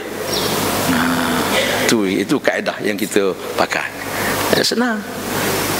2 kes je ni. Sibuk cerita, memanglah sibuk pasal dulu banyak pokok, banyak binatang. Sekarang dah tak ada, ya kan? Mabul semua, sampai kalau duduk dekat yang pakej mama tu, langkah masuk semua semen, semua mabul je, bukan semen lagi, mabul. Sampai ke masjid nak tumbang pokok kat mana, ya kan? Kecuali merpati tadi. Merpati pun sekarang tidak dibenarkan dekat-dekat masjid, berak apa semua susah kan. Jadi yang degil-degil merpati ni biasanya pertama India, dia lah cukup suka merpati ni, saya pun tak tahu apa sebab. Yang kedua, budak hitam kat sana tu, Badui tu pasal apa? Pasal dia jual burung tu, jual makanan burung. Lepas kita tak ada, dia sapu, dia simpul balik, dia jual balik, ya kan? Ada orang Malaysia bawa balik makanan burung. Siapa Malaysia, dia pun telefon saya, Ustaz, ni makanan burung merpati ni nak buat apa? Ha? Itu bagi kat rumah parti lah. Buat apa? Dah, saya buat balik ni. Daripada mana? Daripada Mekah. Kenapa buat balik? Saya tengok ada orang kutip, saya kutip. Makan dah, saya kata. Boleh makan aku tak tahu. Ya kan? Tabur beri ayam je lah. Ya kan? Kalau tak nak makan, kalau nak makan, makan. Mana saya tahu boleh makan, tak boleh makan. Gatal lah itu. Sebab kita di Mekah ni masalah dia meniru kuat. Orang buat kita buat, orang buat kita buat. India ni jenis dia kucup belaka. Jumpa apa dia kucup? Naik batu bukit pun. Ya kan? Pergi Madinah ni tombol masjid tu baru buat 30 tahun lepas baru buatnya. Dia bekas mulut dia je semua. Kita pernah nak tiru dia. Okey. Nah. Yang kelima, di tanah haram sama ada dalam ihram atau tidak. Dua perkara ni pokok dengan binatang tetap kena. Maknanya yang tak sengaja kena dam ni ada 4 benda je. Rambut, kuku, pokok, binatang. 4 benda ni sengaja tak sengaja tetap kena dam. Okey. Dam tahyid dan ta'dil dipanggil. Menyembelih binatang mengikut bandingan pokok binatang yang diburu atau dirusak tadi. Ikut sebanding bandingan dia. Okey. Kalau tak, yang kedua boleh pilih, takhir boleh pilih. Membeli makanan dengan nilai binatang bandingan dan dibahagikan pada fakir miskin boleh juga. Kata dam kita kena sembelih kambing, beli makanan seharga kambing sedekah pada fakir miskin pun boleh. Okey. Atau boleh juga berpuasa beberapa hari mengikut bilangan cupak. Contoh, saya tebang pokok itu tidak besar sangat, damnya kambing. Seekor kambing katalah 400 rial. Okey. Atau duit 400 rial ni saya sedekah pada fakir miskin. Boleh? Okey. Atau 400 rial tu kalau saya beri bahan makanan 400 bagi 5 mana 800 cupak. Ya ke? Bukan 800, 80 cupak. 80 cupak. Saya puasa 80 hari. Sebab tu nombor 2 lagi mudah. Okey, nombor 2 lagi mudah. Okey, wallahu a'lam bissawab. Yang kelima, hubungan jenis. Dia kata kena ada bilik baru boleh hubungan jenis ni. Oleh sebab itu kita pergi tengok bilik minum.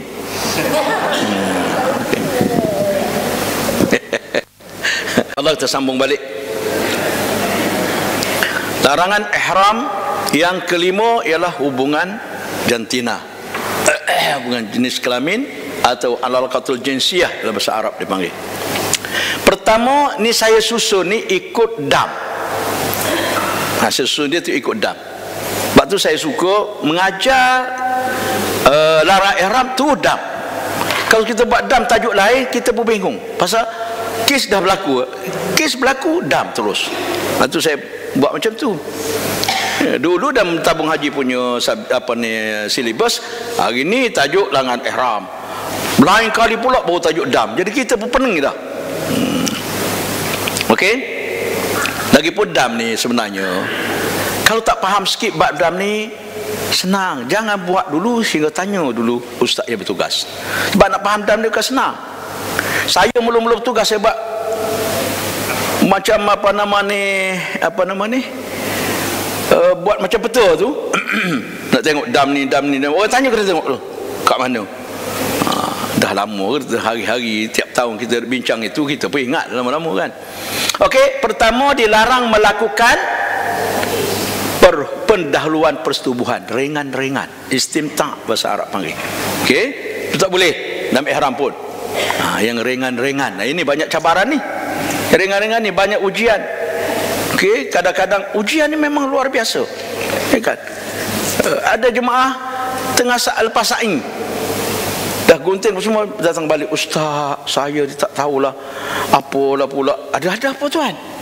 Tak tahu, tengah saing tadi tiba-tiba isteri saya pegang cium saya. Tengok.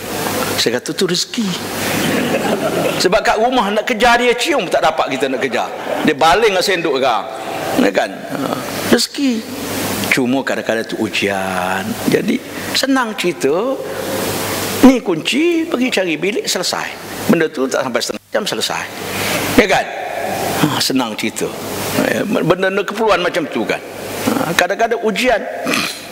Di Arafah satu masa, seorang hamba Allah datang nak tanya, Ustaz, saya tak tahulah ni apalah, saya kena ujian macam ni.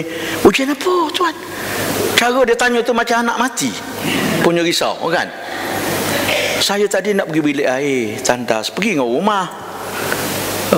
Saya tahu tangan rumah saya tersepak batu, saya tangan pupuk jatuh tercecek. Tu macam mana, kena dam apa? Allah Tuhan, jatuh terangkat tak kena dam, jatuh gegeg baru kena dam tu.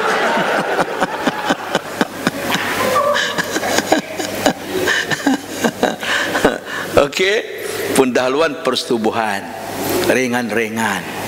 Satu masa je saya ceramah 2006 Haji Akbar, cuaca tiba-tiba jadi sejuk kat Mekah sebelum wukuf ni. Bawa sejuk, waktu wukuf tu memang sejuk. Di Muzdalifah saya tak boleh duduk diam, sejuk, kena berjalan. Jadi sampai ke Mina, lepas melontar apa semua, gunting, dapat tahlul awal, dah pakai baju biasa dari kita, nak pergi melontar lah 11, 12, 13 tu, pergilah melontar. Jadi dah sejuk, orang berpeluk dengan bini. Peluk dengan bini kan, kita nak tegur bini dia, betul tak? Kita tak ada bini, peluk tiang elektrik lah. Saya tak apalah, ni modal ceramah, saya kata. Balik ke Mekah, waktu ceramah postmortem, saya kata, tuan, waktu di Mina 11, 12, 13, saya tengok tuan-tuan iri juga saya. Tuan ada bini, peluk bini. Saya bini kat Malaysia, nak peluk apa? Peluk bayang je lah. Cuma satu, kalau peluk tadi bersyahwah, tuan baru tahlul awal, tahlul sani belum. Larangan bab ni tak selesai.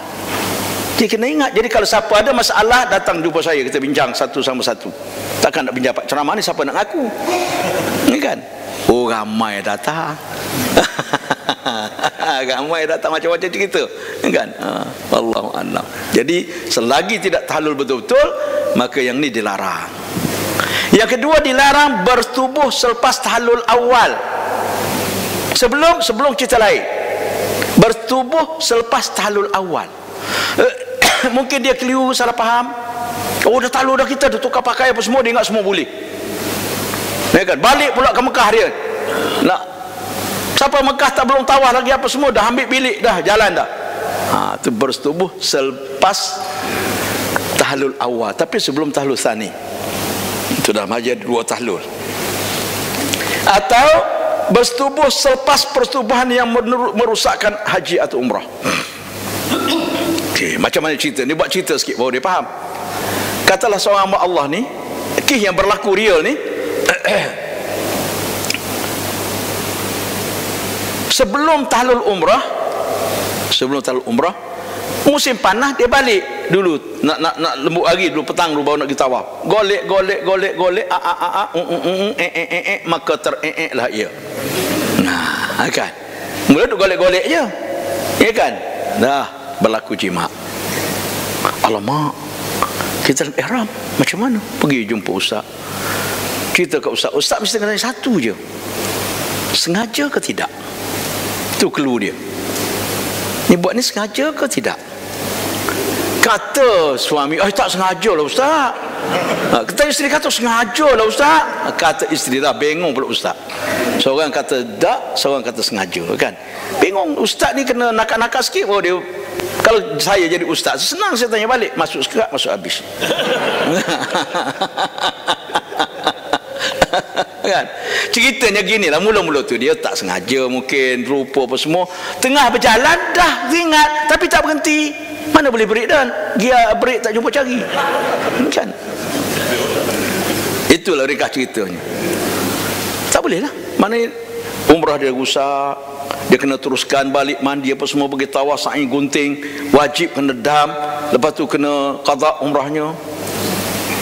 Jadi jalan balik, isteri kata, Allah bang, itulah bang yang dah kata, dah ustaz dah tak ada semua tengah jalan. Yang ini Mekah ni, yang Mekah ni cabaran dia lebih. Itulah ujian nama dia. Tak apalah, kita buat dah balik gitu gini. Suami pandai juga cakap, cair bini. Sampai ke hotel, yang dah rusak dah. Sekali lagi tu dia panggil persetubuhan selepas persetubuhan merusakkan umrah. Second time tu, belum tahlul, belum apa dah. Tu. Ketiga-tiga ni masih lagi dam ringan. Dam ringan. Bagi lelaki dan wanita dilarang semuanya ini, tapi dam suami sahaja. Dam takhir dan takdir, hak yang kedua tu, bukan yang pertama. Hak subuh yang kedua tu takhir takdir, atas tubuh selepas tahlul awal. Okey, boleh takhir dan takdir, sama dengan dam pakaian, sama dengan dam wangi-wangian. Okey, tu takhir dan takdir. Okey, ini ringan. Sebab dam ni tidak berat, 1-2 je berat. Ya kan? Ni yang ke-3, ni yang ke-12. Yang ke-3, yang ke-11 tadi. Yang ke-12 ini berat, melakukan persetubuhan sebelum tahlul awal haji. Okey, atau sebelum tahlul umrah. Sebab umrah tahlul satu je ada, bukan awal, dia tak ada awal akhir. Okey, haji sebelum tahlul awal lagi dah jima dengan sengaja, dengan sedar, bukan mengigau. Mengigau lain. Kalau mengigau pun belum siap, dah sedar tapi terus juga, sama lah tu. Tu banyak kes dia macam hukum makan bulan puasa lah. Terlupa puasa, makan, makan, teringat alamak puasa kena berhenti. Mana ada dalam mulut belum selepas halkum kena buang. Kan kalau tak buang telan juga batal. Sama lah ni pun, tengah kerja ihram, terus juga kena lah. Mana nak berhenti tu, payah tu. Kan? Okey, sebentar awal. Dam tertib dan ta'dil nama dia. Besar ni, tertib dan ta'dil. Suami saja menyembelih seekor unta. Tertib menyembelih seekor unta. Okey. Tak mampu unta, barulah dia boleh turun ke bawah. Jika tidak mampu sembelih 7 ekor unta, baru boleh sembelih 7 ekor. Jika tak mampu sembelih unta, baru boleh sembelih 7 ekor kambing. Unta tak ada, habis unta kena korban. Tak ada. Kambing pula 7 ekor. Kambing pun tak ada juga.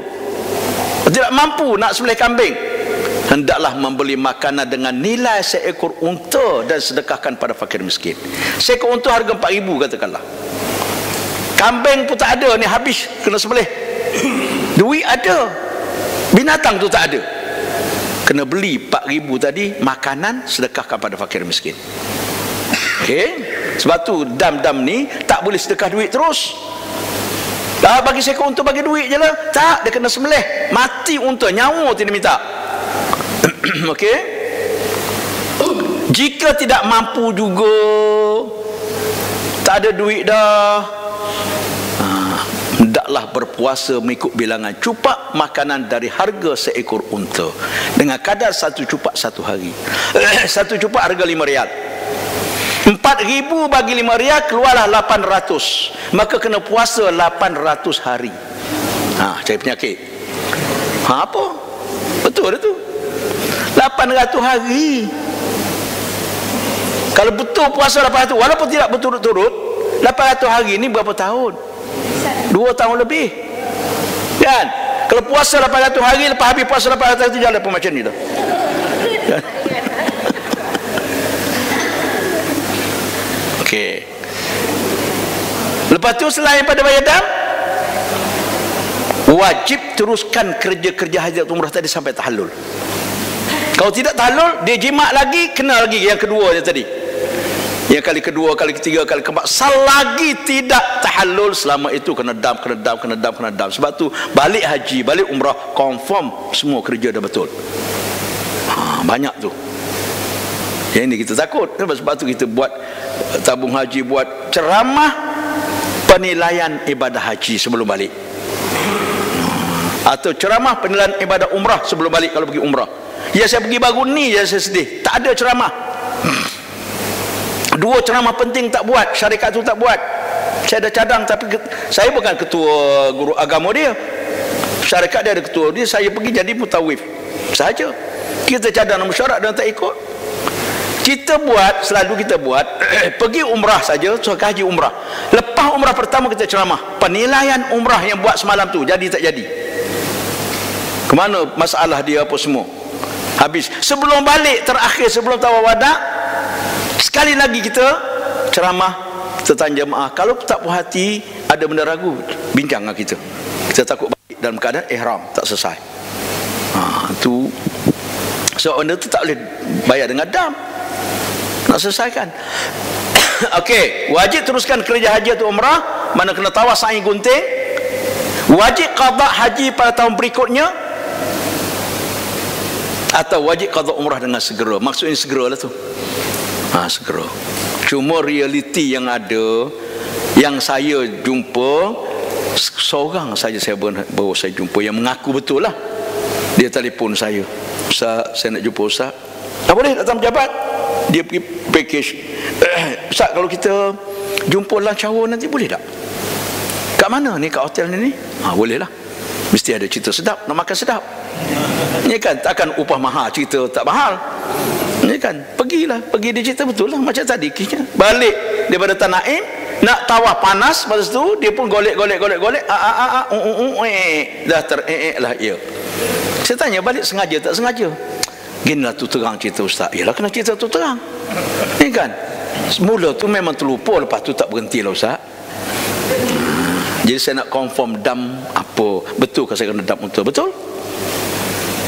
Ustaz boleh tolong saya uruskan, insya-Allah. Okey. Yang ke-13 terakhir larangan ihram, yang ini pun boleh tahan juga masalah dia, iaitu berkahwin. Tidak boleh kahwin selagi dalam ihram. Maknanya tak sah nikah, atau mengawinkan jadi wali, atau menerima wakil kahwin jadi juru nikah. Kira kampung wakil wali bapa, atau jawab nikah bagi pihak orang lain. Wakil lah. Ini kan, berwakil wali ayahnya kepadaku, kata tu imam. Itu dia wakil maknanya. Cuma ni tak ada dam, tapi tak sah nikah. Lagi parah.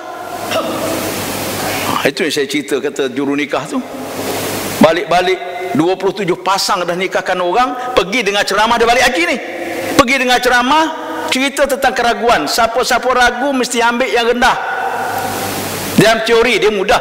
Kalau kita ragu kena ambil yang yakin. Kalau kita ragu pusing angka 7, mana 6 kita dah yakin.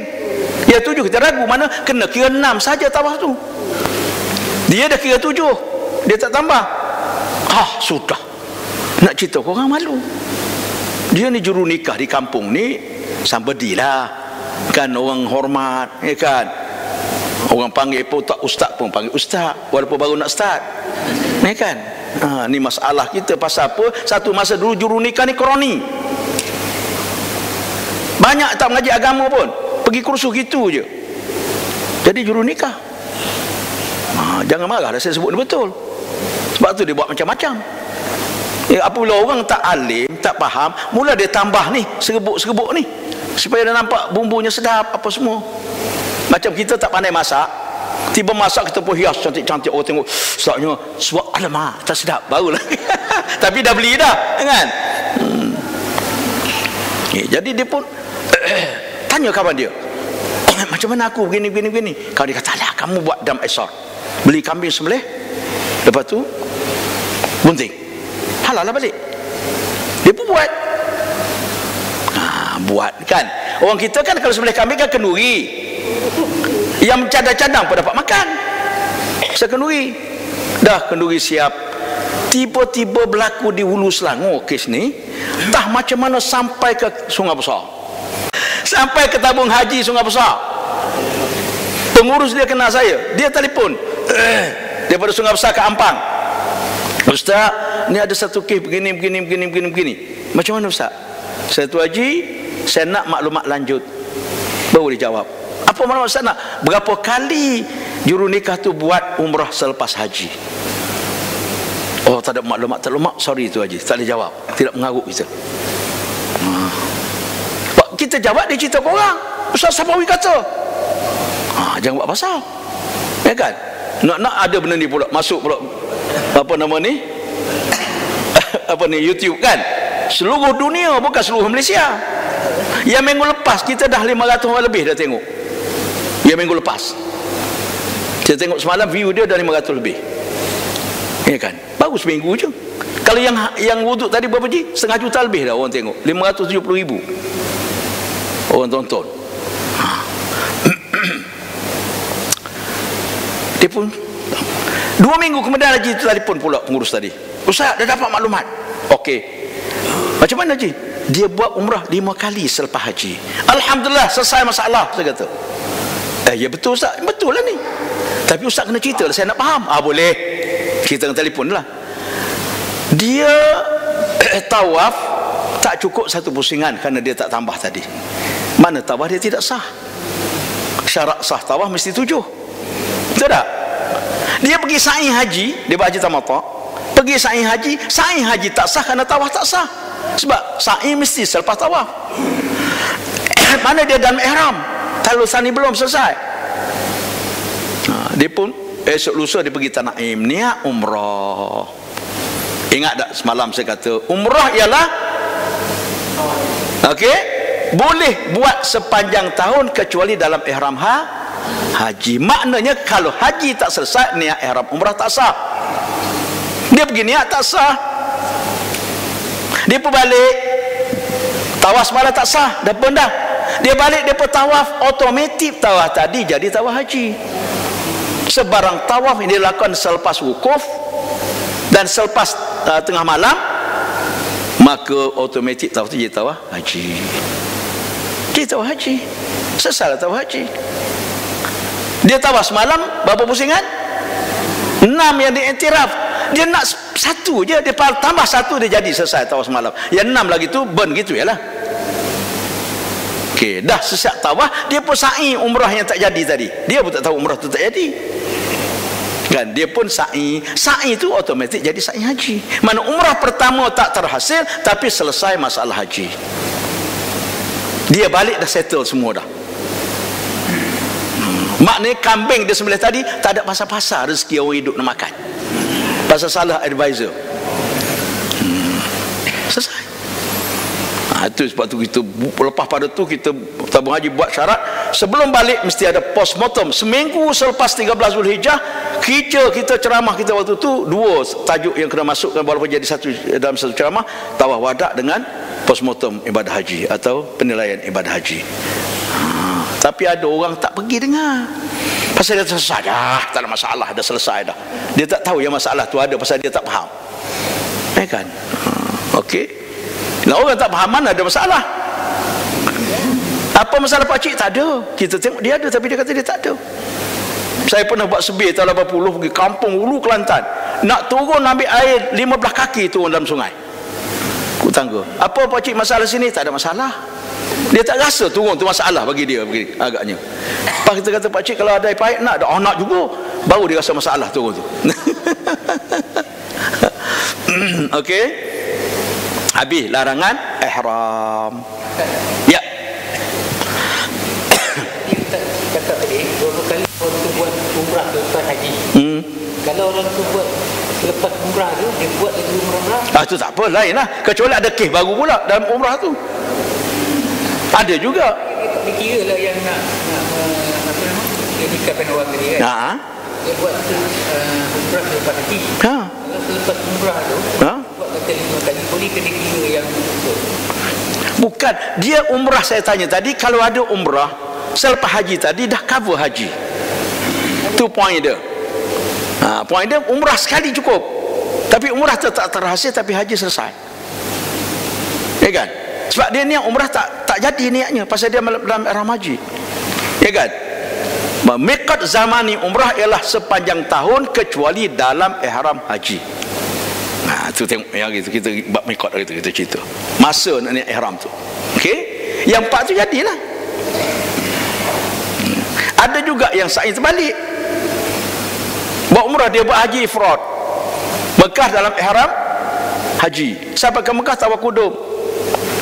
Lepas tawaf qudum boleh sa'i haji walaupun belum wukuf. Dia pun sa'i haji tapi terbalik. Dia mula di Marwah. Dia pun tak tahu mana Marwah, mana Safa, entah macam mana tak tahu. Padahal nak pergi ke Marwah tu bukan senang kan melawan arus.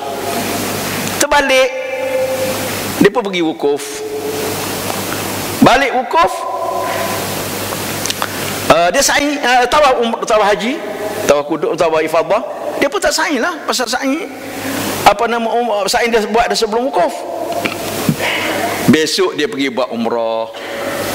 Okey, pergi buat umrah, niat umrah, balik tawaf, lepas tawaf sa'i, terbalik lagi. Terbalik lagi. 3 kali buat umrah sa'i terbalik. Umrah yang keempat seorang makcik nak ikut. Boleh saya ikut? Boleh, kata. Dia pun ikut. Berhenti macam tadi. Makcik 7 tahun dulu pun dah datang umrah tapi tak berhenti sini, berhenti sana. Biar betul makcik? Betul. Pergi tanya ustazah. Oh, dah balik ni ujung dah. Saya ada kat Jeddah masa tu. Ustazah pun, ginilah mudah. Dia kata, kita selesai yang ni je. Sekarang pergi tambah satu lagi. Pergi daripada Safa tadi, pergi ke di Marwah, lepas tu gunting balik. Selesai yang tu. Yang ni saya bawa balik, kita jawab di Malaysia. Minta nombor telefon dan apa sebagainya. Ustazah pun tak tahu nak rujuk siapa dah, nak bincang. Orang semua tak ada dah. Jumpa dengan ustazah tengah saya di Jeddah. Saya surrender 5 hari tak boleh balik. Seat saya ambil orang sakit. Oh, ustazah di sini, ustaz. Saya ada masalah, tak tahu nak tanya siapa. Apa masalah? Dia pun cerita gini-gini. Okey ustazah, senang. Ustazah balik Malaysia, kronologi ni ustazah buat email kat saya. Batu tu WhatsApp tak ada lagi. Email kat saya cuba study, saya akan beritahu ustazah. InsyaAllah. Okey, balik isteri saya sakit, batuk, jangkit saya punya. Saya makan antibiotik, dia tak makan antibiotik, masuk hospital. Kan, duduk di ward, saya teman dia lah, ambil ward sebilik seorang, duduk teman. Sambil teman, sambil buat kerja, dah dapat email. Saya pun dapat jawapan. Telefon ustazah, selesai dah jawapan dia. Macam mana? Okey. Sa'i dia tidak sah, dia pun pergi wukuf, tak apa. Sebab sa'i boleh pilih. Dia balik pada wukuf pergi tawaf haji, patut dia sa'i haji balik, tapi dia tak tahu, dia pun tak sa'i. Apa dia tidak sa'i, dia masih dalam ihram haji. Rukun haji tak habis. Dia pergi niat ihram umrah. Okey. Niat ihram umrah tak sah pasal dalam ihram haji. Balik tawaf umrah tak jadi apa tawaf tu. Pergi sa'i umrah terbalik. Saya umrah tu terbalik. Kan? Apa dia terbalik? Maknanya 6 saja yang dikira. Dia mulai daripada Marwah, patut mula Safa. Marwah ke Safa tu kosong, tak kira. Baru dia ke Safa ke sana ulang kali. Dia berhenti di Safa balik baru 6. Dia pun gunting kena dam. Pasal belum selesai. Okey, dalam ihram umrah dia ni. Tak, umrah tak ada ihram umrah. Tapi tawaf pada sa'i tadi ganti sa'i haji tapi baru 6 pusingan. Esok dia pergi pula niat umrah pula dia. Tak jadi lagi pasal haji tak habis lagi. Pergi tawaf tak jadi juga. Pergi sa'i balik, terbalik lagi. Kenapa terbalik Ustaz? Dari mula daripada orang lulus universiti orang Kuala Lumpur pun. Okay. Terbalik lagi. Semalam dah sa'i 6, hari ni tambah 1 ya, Pak. Dia tak jadi kan, tambah 1 jadi haji selesai. 2 kali umrah, haji baru selesai. Okey, dia pergi kali ketiga. Ya gunting tadi tak kena dam, solid siap. Pasal haji dah tahlul awal, jadi gunting tak kena dam. Umrah niat tak sah. Okey, pergi umrah ketiga, niat dah sah. Sah dari dalam ihram umrah. Balik tawaf jadi, sa'i terbalik. Okey, sa'i terbalik, mana tak selesai, dia pun gunting yang tu kena dam. Pasal umrah tak selesai. Esok yang keempat makcik ikut tu, dia pun pergi. Niat ihram umrah tak sah pasal umrah semalam tak selesai. Balik tawaf, lepas tawaf sa'i tambah yang semalam tu, kurang 1 tu. Ambil ke semalam, lepas tu gunting ni tahlul lah. Amal tahlul dengan elok. Oh dah, sorry. Dia gunting kena dam juga pasal masih lagi dalam ihram yang semalam tak selesai. Dia pun balik ke hotel. Ustazah kata tambah 1 lagi baru gunting itu baru selesai. Maknanya dia dapat haji itu sempurna, dia dapat umrah sekali saja walaupun dia buat 4 kali. Saya pun ambil kesimpulan selepas pada itu, siapa-siapa yang ada masa selepas haji buatlah umrah walaupun sekali, takut apa berlaku pada haji boleh cover. Kita mana tahu kan? Wallahu a'lam bissawab. Okey. Ni kalau lama kau pening ni ngaji ni, dia kau banyak benda masalah kan. Jangan pening sangat, ya kan? Tanya, asalkan suka bertanya, jangan malu bertanya, insya-Allah. Okey. Okey, saya teruskan. Boleh lagi? Boleh, baru 11.30. Kita berhenti minum ni setengah jam, kena qada tu. Doa masuk Mekah. Okey, ni kita berada di Madinah. Dah niat ihram nak pergi ke Mekah. Saya nak kena tambah juga ni. Apa benda yang kita nak buat selain pada ibadah yang nak pergi Mekah ni? Apa benda yang kita nak uruskan? Walaupun pengurusan saya nak tambah juga, pasal belum tentu pengurusan akan cerita. Pertama, semasa di Madinah nak pergi ke Mekah, beg semua masuk bawah perut bas. Kita bawa beg tarik, jangan lupa sepasang pakaian mesti simpan, takut beg kita misplace. Tak mandi kita kan? Okey, laki-laki apalagi pakai ihram. Sebab saya dah jumpa pakai ihram 3 hari. Dalam ihram sekejap dia dah gunting, tali tukar pakaian, beg tak jumpa. Kan ini makhluk semua kerja, orang berjuta. Pengurusan macam mana? Ni berjuta, mana ada tempat selagi berhimpun orang serentak 3 juta, 4 juta? Tak ada tempat. Jadi asingkan. Satu persalinan masuk beg tarik tu. Okey, betul? Yang kedua, ni tak ada dalam buku ni. Dalam silibus pun tak ada. Yang kedua, kita kena sediakan 2 botol air Zam-Zam. Botol kecil 600 ml tu. Okey? Ambil dalam Masjid Nabawi 2 botol. 1 botol nak minum atas bas. Sebab kita nak talbiyah. Kalau tak minum air, ni kita begini tak tahu lagi orang bagi tak bagi air. Kita kena assume tak ada air. Nak berhenti beli di R&R, jangan. Orang macam ni. Kalau saya makan pun tidak. Jadi air 2 botol. 1 botol nak minum atas bas, 1 botol nak minum selepas tawaf. Sebab lepas tawaf nak minum air Zam-Zam. Musim haji tong Zam-Zam tidak sebanyak musim biasa.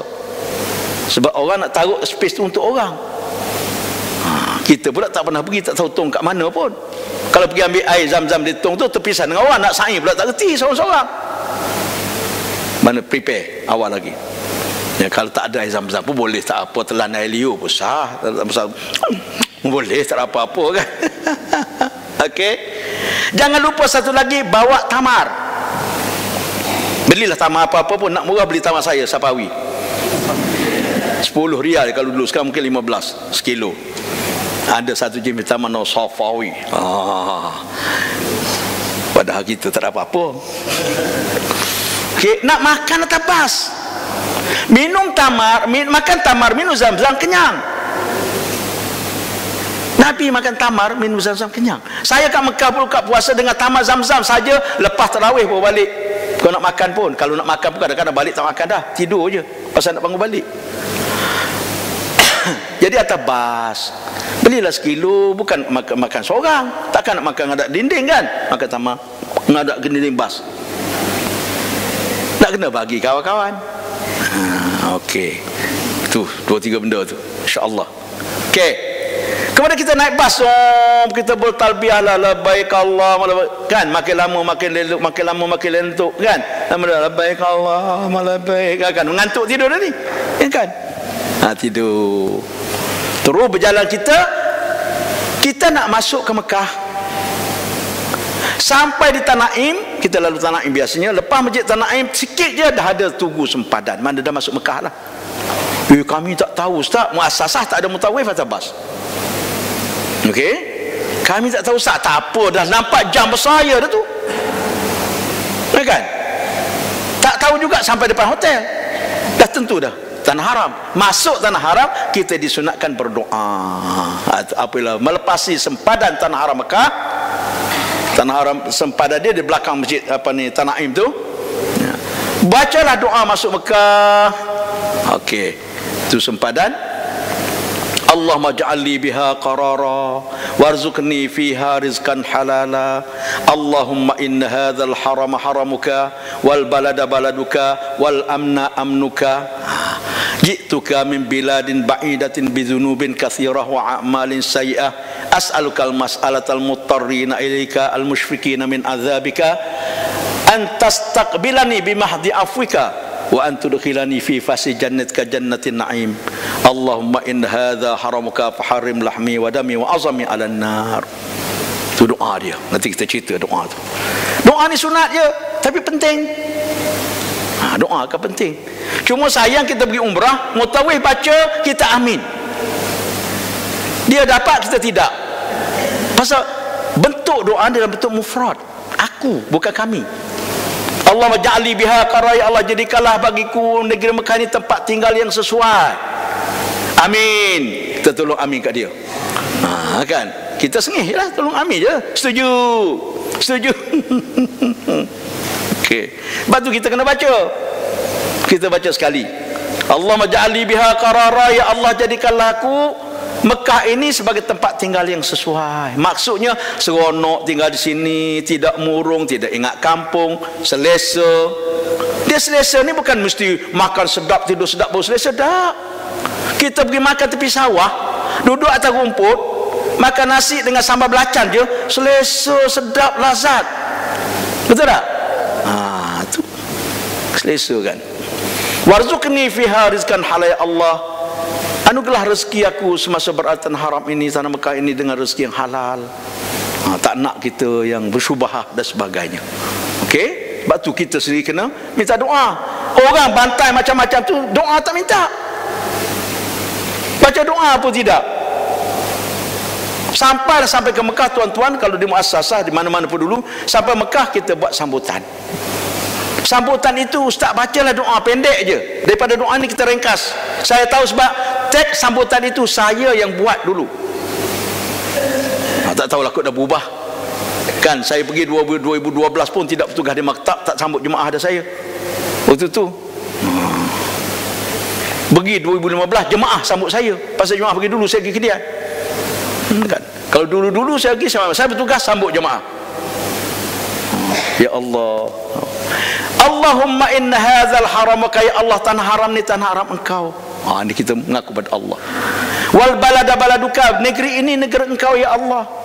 Wal amna amnuka, keamanan di sini keamanan engkau ya Allah. Wal abda abduka, hambamu ini hamba engkau ya Allah. Aku ni hambamu ya Allah. Ji'tuka min biladin ba'idah, ya Allah aku datang daripada negeri jauh, susah nak datang ya Allah. Tunggu kota dah berapa lama, ya kan? Itu min biladin ba'idah bidhunubin katsirah, aku bawa dosa banyak ya Allah, tidak terhingga ya Allah dosa aku ya Allah. Ada dosa aku sedar, ada dosa aku tak sedar. Ada dosa aku tahu, ada dosa aku tak tahu ya Allah. Ada dosa aku buat, aku tahu dosa tapi aku degil ya Allah. Mungkin ada dosa besar, dosa kecil, mungkin ada dosa terang-terang, ada dosa tersembunyi dalam hati. Min biladin ba'id bizulmin katsirah wa a'malin sayyi'ah, dan amal perbuatan aku buruk ya Allah. Ini nak masuk tanah haram baru ni. Mengaku kita. As'aluka mas'alatal muttarrina ilaika, aku bermohon padamu ya Allah dengan permohonan seorang sangat berhajat kepadamu, betul-betul berhajat padamu ya Allah. Tak ada tempat lain aku mengadu ya Allah. Al-mushfiqina min azabika, yang sangat takut akan azabmu ya Allah. Tidak mampu aku dah berhadapan azabmu ya Allah. Aku takut masuk neraka-Mu ya Allah. Subhanallah. Apa mohon kita, antas takbilani bimahdi afika, supaya engkau terima aku ya Allah di bawah naungan kemaafan-Mu ya Allah. Terimalah aku ya Allah sebagai hamba-Mu di tanah haram ini, bawah naungan kemaafan-Mu ya Allah. Wa antudkhilani fi fas jannatika jannatin, dan kau masukkanlah aku di kawasan syurga-Mu jannatun na'im ya Allah. Allahumma inna hadza haramuka ya Allah, tanah haram ni tanah haram engkau. Faharrim lahmi wa dami wa azami 'alan nar, cegahkanlah faharrim lahmi, dagingku, wa dami, darahku, tulang belulangku daripada azab neraka ya Allah. Itu permohonan kita. Langkah kaki kita masuk ke Mekah, mengaku kita pada Allah, kita ni tak ada siapa-siapa, kita ni banyak dosa, banyak perbuatan kita buruk, mengharapkan maafan daripada Allah semata-mata. Sebab tu kalau orang faham hayati falsafah doa tadi, dia tak akan buat jahat kat Mekah, tak akan segah orang, tak akan sombong. Pasal dia tahu dia datang ni pun belas kasihan Allah. Tuan, doa ni pada saya mula-mula baca doa ni, belum pergi haji, belum pergi umrah, saya baca mula-mula nak tengok, saya dah menangis dah. Okey, alhamdulillah. Ini penting walaupun sunat. Dia itu penting walaupun sunat. Okey. Allahu Rabbi, itu doa masuk Mekah. Habis doa masuk Mekah, insya-Allah kita sampai ke hotel, itu urusan hotel. Tuan-tuan akan disambut oleh pihak pengurusan di sana di Mekah. Okey, terpulanglah pakej tak pakej semua buat sambutan, kita dah selaras semua. Doa tadi mereka baca doa atas bas sebelum turun, tapi ujung ni lah pendek sikit je. Ya Allah, terimalah kami datang ke Mekah ini sebagai hamba-Mu. Gitulah lebih kurang. Sebab saya dulu ambil jis daripada sini, pasal kita taklimat tak lebih 5 minit. Nak cerita pukul berapa sampai, hotel tuan-tuan nama apa, berapa jarak antara hotel dengan masjid, last kali pukul berapa nak pergi tawaf. Beri masa rehat, lepas tu kita nak pergi tawaf pukul berapa. Kalau saya standard saya, kalau saya dulu bincang, paling tidak jemaah kena beri 6 jam rehat, pasal naik bas daripada Madinah lama kan, biar rehat dulu, sebab nanti orang tua-tua pening. Tapi ada jemaah yang gelodoh, tak sabar, dia pergi sendiri, lepas tu tak balik, pergi reti, balik tak reti. Itu masalah kan. Okey, tak apa, saya masuk sikit bab wuduk. Maka kita nak pergi tawaf, dah siap masuk hotel apa semua, dah bersih apa semua, masih dalam ihram, nak pergi tawaf ni, tawaf rukun umrah, betul tak? Sebelum pergi tawaf apa pula kena buat? Itu tak ada juga dalam buku, catat ya. Pertama, sebelum kita tawaf jangan lupa bawa air zam-zam tadi. Dah ambil payah-payah di Madinah tak bawa pergi, buat apa? Ya kan? Beg kan ada tempat taruh air. Yang kedua, dah siap berwuduk. Sebab syarat sah tawaf mesti berwuduk. Habis taklimat, jalan, tak ada masa dah. Yang ketiga, waktu taklimat tu duduk bersama mahram, suami dan sebagainya. Sebab apabila siap taklimat, okey jalan dah, terus kita baru nak cari suami kat mana. Saya cerita ni berdasar pengalaman.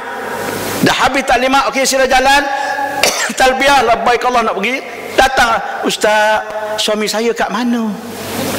Dan saya nak jawab, saya mana tahu, bukan saya kahwin kan dia. Takkan tak jawab lah macam tu, dalam hati lah kan. Oh, suami puan nama apa? Muhammad bin Desa, katakanlah kan, Muhammad bin Desa. Tapi announce, Cik Muhammad bin Desa sila datang ke sini, isteri sedang tunggu. Tak datang-datang, Cik Mak baru duduk berak. Itu masalah ya kan. Lepas tu datang pula, Ustaz, wuduk kat mana wuduk? Orang dah berjalan dah. Kita duduk muassasah ni 800 meter pergi. Memang kita galakkan siapa yang tahu pergi tawaf sendiri, sebab tawaf 2 orang lagi seronok. Tak payah, kalau tawaf 400 orang kan susah, 2 orang celah-celah. Tapi kena faham, reti pergi, reti balik. Kalau reti pergi tak reti balik, jangan pergi. Kebanyakannya pergi reti pasal menara masjid tinggi dah nampak, balik tak reti, tak nampak menara hotel kat mana, ya kan. Itu yang pengalaman saya dulu, pergi tawaf 400 orang, 30% tak balik, sesat.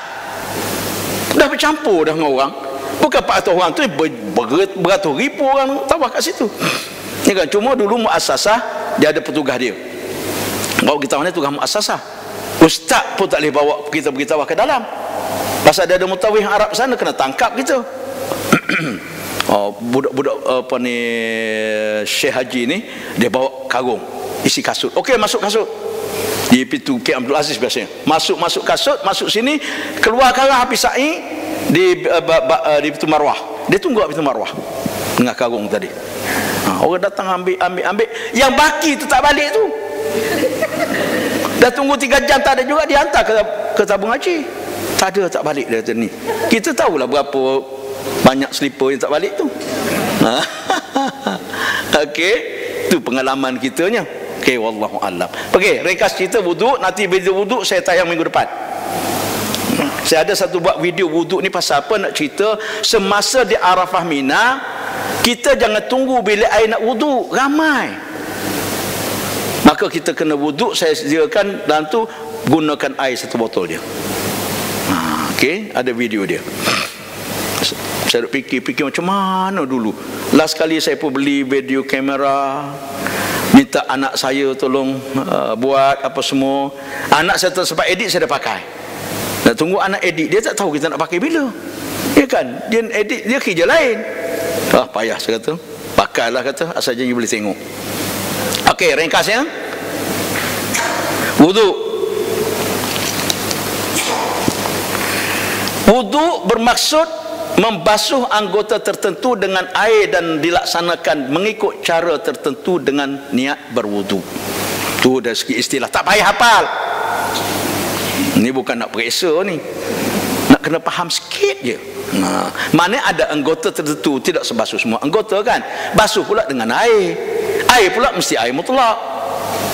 Ya kan? Rukun wuduknya pertama niat. Rukun wuduk ada berapa? Berapa rukun wuduk? Nenek saya kata dulu, saya belajar dulu dengan dia wuduk kecil-kecil dulu, 4 basah 2 kering. Lagi pening. Ya kan? 4 basah 2 kering. Ya basah basuh muka, basuh tangan, sapu kepala, basuh kaki. Yang kering niat dengan tertib, tak basah, tak kena air pun. Okey. Membasuh muka, membasuh 2 tangan hingga siku, menyapu kepala, membasuh 2 kaki hingga buku lali. Tertib 6 rukun. Okey? Tertib. Okey. Berdasar pada apa tu tadi? Berdasar firman Allah dalam surah Maidah ayat 6, tak salah saya. Idza qumtum ila salati faghsilu wujuhakum wa aydiyakum ilal marafiq wamsahu bi ru'usikum wa arjulakum ilal ka'bain. Sadaqallahul azim. Bila kamu nak dirikan salat, basuhlah muka kamu. Okey, basuh muka. Kemudian basuh tangan kamu hingga kedua siku. Sapu kepala kamu. Basuh kaki kamu sampai buku lali. Tertib tu Allah Taala susun dalam Quran tadi. Sebab tu kita mazhab Syafi'i tertib tu rukun. Mazhab Hanafi tidak. Tak usah bincang mazhab lain. Kok ada orang kata, mana tertib? Itu mazhab lain dah tu. Ya kan? Mazhab Hanafi mungkin, Hambali mungkin. Last kali kita ada juga mazhab bingung. Okey. Dalam firman Allah ada 2 perkataan. Satu irsilu basuh, satu lagi imsahu sapu. Apa beza sapu dengan basuh? Ilmu kena belajar. Basuh maknanya mengalirkan air ke atas anggota wuduk. Itu basuh. Sapu je lah, tak mengalir. Maknanya kalau basuh muka, tangan, kaki, mesti air mengalir. Oleh sebab itu, kalau saya ambil air semai dengan spray itu tak berapa tepat. Sebab orang spray cek. Ke spray sampai mengalir baru kita tolak, baru jadi. Habis nak basuh muka macam mana? Suruh mengalir cak tak nampak. Main darurat pula. Nanti saya tunjuk cara wuduk minggu depan dengan bagai air botol tu tadi. Kita dera seminggu. Ya kan? Seminggu lama tu. Okey. Niat bermasuk kemahuan terhadap sesuatu perbuatan demi mengharapkan keridhaan Allah Ta'ala dan patuh kepada perintahnya. Itu niat, kerja hati. Okey? Bukan kerja sebutan. Yang nawaitu tu sebutan tu tak aci lagi. Niat dalam hati. Cuma beza sikit bab niat ni. Kalau solat umpamanya, mazhab Syafi'i dengan Maliki mengatakan niat adalah rukun. Hanafi dengan Hambali niat adalah syarat sah. Apa beza tu? Beza sikit. Rukun mesti buat semasa kita buat. Mana kalau niat wuduk semasa kita basuh muka. Itu mazhab Syafi'i dengan Maliki. Kalau niat tu sebagai syarat sah, boleh buat sebelum. Saya nak datang semaya zuhur, masuk pintu masjid dah niat dah ke semaya zuhur.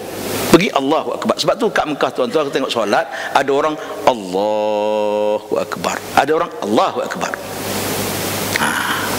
Jangan main tiru-tiru, kena tahu. Okey. Dah masuk bab sembahyang pula. Tadi dia cerita niat. So, Ia adalah perbuatan hati semata-mata, tak ada sangkut paut dengan sebutan. Sebutan tu supaya ingat je, tak sebut pun tak apa. Kita duk nawaitu pun dah basah baju dah. Yang apa ni, yang was-was kan, nawaitu debung, tak jadi lagi. Nawaitu debung, air dalam kolah, habis basah baju. Okay. Membasuh muka sekali saja rukun dia. Maksudnya mengalirkan air ke atasnya, ke atas muka. Okey, sekali saja yang wajib. Bahagian muka mana? Apa yang dikatakan muka? Panjang dia, gigi rambut di dahi sampai hujung dagu. Itu panjang dia. Gigi rambut atas sampai hujung dagu di bawah. Gigi rambut semasa muda tak aci, kalau tua dah beralih pantai kat sini, itu tak aci. Kan? Lebar dia anak telinga kanan sampai ke anak telinga kiri, itu kawasanmu muka. Itu wajib dibasuh. Namun kalau kita tengok nanti kalau hari ini tak sempat ni, pergi bab sunat isbarul wudu, lebihkan basuhannya. Okey. Disunatkan membasuh 3 kali. 2 kali, sekali yang wajib, 3 kali sunat. Jadi 3 kali sunat. Jangan lebih 3. Sebab itu dah boros. Ketika Sa'ad bin Abi Waqqas tengah wudu, Nabi lalu. Kata Nabi, Sa'ad jangan boros pakai air. Ya Rasulullah, bab air pun boros juga. Ya, walaupun kamu berwudu dalam sungai yang mengalir, jangan basuh lebih 3 kali. Okey. Kita ni boros tuan. Tak percaya, tak ada baldi kat bawah paip tu. Lepas tu ambil sembahyang, mana banyak yang pakai dengan yang buang. Kan? Sebab tu orang cermat betul nak jaga sunnah ni, dia buka paip kecil je, dia bertadah, lepas tu basuh. Ya kan? Kita selagi boleh buka paip, pum, tak bunyi pum tak sah. Ya kan? Buka meleleh, tak aci, paip tak kuat tekanan, beli lagi pam. Kampung kan. Okey. Membasuh kedua belah tangan hingga kedua belah siku. Wa aydiakum ilal marafiq, tangan hingga ke siku. Itu sunnah. Itu sunnah. Dan kalau disebut tangan hingga ke siku. Fiqh mengatakan asal rata air tak kira macam mana pun. Oleh sebab itu kita sekarang banyak basuh tangan, siku hingga ke tangan. Ya kan, tu siku hingga ke tangan. Allah Ta'ala suruh tangan hingga ke siku. Sebab itu wuduk di kolah, dalam kolah lebih sempurna pada wuduk di paip. Kalau nak kira tangan, saya walaupun di paip di rumah saya tak ada, baru saya gosok tangan hingga ke siku. Ikut tangan sah. Kalau kata cabai bawah kuku, kena berhati-hati. Ya kan, sah, bukan tak sah, tapi kekuatan wudu, afdal wudu, hikmah wudu, falsafah wudu tak akan capai. Ya kan, pasal tak ikut perintah Tuhan. Payah mengaji ustaz. Tak payah. Saya tak kata yang buat tu tak sah. Ya kan, cuma nak sempurna tu. Saya kalau ada kolah berwuduk, saya ketikam kolah, lagi sorok dalam kolah tu lagi lah. Kan, tak ada keraguan. Disunatkan membasuh sebanyak 3 kali juga tangan tadi. Dan mula dengan kanan, baru kiri. Minggu depan saya tambah sunat, sebab tiap-tiap basuhan tu menurut ulama ada doa dia. Okey. Disunatkan sampai ke pergelangan lengan. Wajib sampai siku, sunat sampai lengan. Isbarul wudu, kata Nabi, indal makarih, lebihkan basuhan wudu, terutama sekali ketika musim yang kita tak suka, musim sejuk. Basuh sampai pergelangan lengan. Okey. Menyapu kepala yang keempat. Sapu kepala. Mana terdapat 2 cara sapu kepala ni. Berbeza pandangan mazhab di sini. Allah Ta'ala sebut dalam Quran, wamsahu biru'usikum, ada ba' di situ. Maka golongan Syafi'i mengatakan ba' di situ ialah ba' lil ba'd, menyapu sebahagian kepala. Okey. Kata Hambali, ba' li ziyadah, bermaksud menyapu semua kepala. Dalam mazhab Syafi'i sapu semua kepala sunat. Hambali sapu semua kepala, tak semua tak sah. Tu tengok Berbeza tafsiran situ. Ada dua cara. Pertama, menyapu seluruh kepala. Dalam video saya ada tunjuk sapu daripada depan ke belakang, patah balik terus ke telinga. Okey. Atau menyapu ubun-ubun saja. Berdasar pada sebuah kisah Nabi wuduk pada musim sejuk atas serban, nampak ubun saja. Maka terpisah pula yang ubun ni dua mazhab, Syafi'i dengan Hanafi. Syafi'i berbelah rambut, sapu kepala sekadar 3 helai rambut. Okey, dipangkal kepala, pangkal rambut, pangkal kepala, pangkal rambut. Hanafi 1 rubuk, 1 tapak tangan. Kurang pada 1 tapak tangan tak sah. Hambali semua. Okey, itu kadang-kadang perbezaan pendapat seronok kita baca. Jangan bertengkar, bacalah, ya kan? Membasuh kedua kaki serta mata kaki, ini buku lali maksudnya. Wa arjulakum ilal ka'bain, kata Allah, kaki hingga buku lali, bukan buku lali hingga kaki. Kisah macam siku tadi kan. Batu di negeri Arab semua tempat wuduk ada tempat duduk, sebab nak basuh kaki hingga buku lali kena duduk, kalau tidak terlentang kan. Kita buka baik ceng itu buku lali ke kaki, tapi rata air sah, ya kan? Bukan tak sah, tapi tak afdal. Nak afdal kena duduk. Nampak? Saya balik Mekah mula pergi tu tengok, wah, balik kat pejabat panggil jumpa kejuruteraan, unit kejuruteraan, bahagi kejuruteraan, minta tolong, wah, pejabat ni tolong buat tempat duduk wuduk. Wah, bersungguh-sungguh gitu. Buatlah tempat duduk, tak ada masalah apa. Pak di Risda saya seorang je, ustaz, minta apa pun dapat. Okey, kalau buat tempat duduk, akhir sekali buat kemudahan, orang tak faham. Lagi seksa, dia panjat atas tu dengan selipar-selipar, bukan duduk, dia cangkung atas tu. Lagi tak guna. Okey. Okey, sampai mata kaki sunat sampai setengah betis. Sampai ke betis basuh tadi. Okey. Dan dikenal tertib ini berturutan antara rukun ke rukun tadi. Itu tertib. Sunat-sunat dalam wudu, dia kata gulai dah masak, minggu depan baru sebut. Okey, bersabarlah dulu insya-Allah. Ada nak tanya apa tadi? Takut balik tak boleh tidur. Tak ada apa dah. Kalau dalam masjid nak kita bakar, ya, so tak boleh nak cari halal. Okey. Boleh spray tapi kena mengalir lah. Yang mengajar ni masalahnya tak cerita mengalir. Dia cerita spray aja. Itu masalahnya. Waktu saya dah Spray tu kena mengalir baru kita faham. mengalir sikit, kita tolak dengan tangan tak apalah. Atau spray atas tangan, lepas tu baru sapu. Bau basuh baru boleh. Takut tak boleh tidur balik. Sudah pergi dulu kan. Okey, tuan rahmati Allah, insya-Allah kita jumpa minggu depan. Takhir dengan tasbih kifarah. Subhanallah bihamdi, subhanakallahumma wa bihamdika, asyhadu an la ilaha illa anta, astaghfiruka wa atubu ilaik. Allahumma rabbana ighfir lana dhunubana wa liwalidina warhamhum kama rabbawna shighara, wa li jami'il muslimina wal muslimat wal mu'minina wal mu'minat bi rahmatika ya arhamar rahimin. Allahumma inna nas'aluka 'ilman nafi'a wa qalban khashi'a wa awladan salihan wa 'amalan mutaqabbala wa rizqan halalan tayyiban mubarakan wasi'a. Allahumma inna na'udzubika min 'ilmin la yanfa' wa min qalbin la yakhsha' wa min nafsin la tashba' wa min da'watin la yustajabu laha. Allahumma ansuril Islam wal muslimina fi kulli makan wa fi kulli zaman. Allahumma inna nas'aluka hajjan mabrura wa sa'yan mashkura wa dhanban maghfura wa 'amalan salihan maqbula wa tijaratan lan tabur. Allahumma ya 'alima ma fi sudur, akhrijna ya Allah minaz zulumati ila an-nur. Rabbana atina fid dunya hasanah wa fil akhirati hasanatan wa qina adzaban nar. Wa sallallahu ala sayyidina Muhammad wa ala alihi wa sahbihi wa sallam. Walhamdulillahi rabbil alamin. Taqabbalallahu minkum. Inna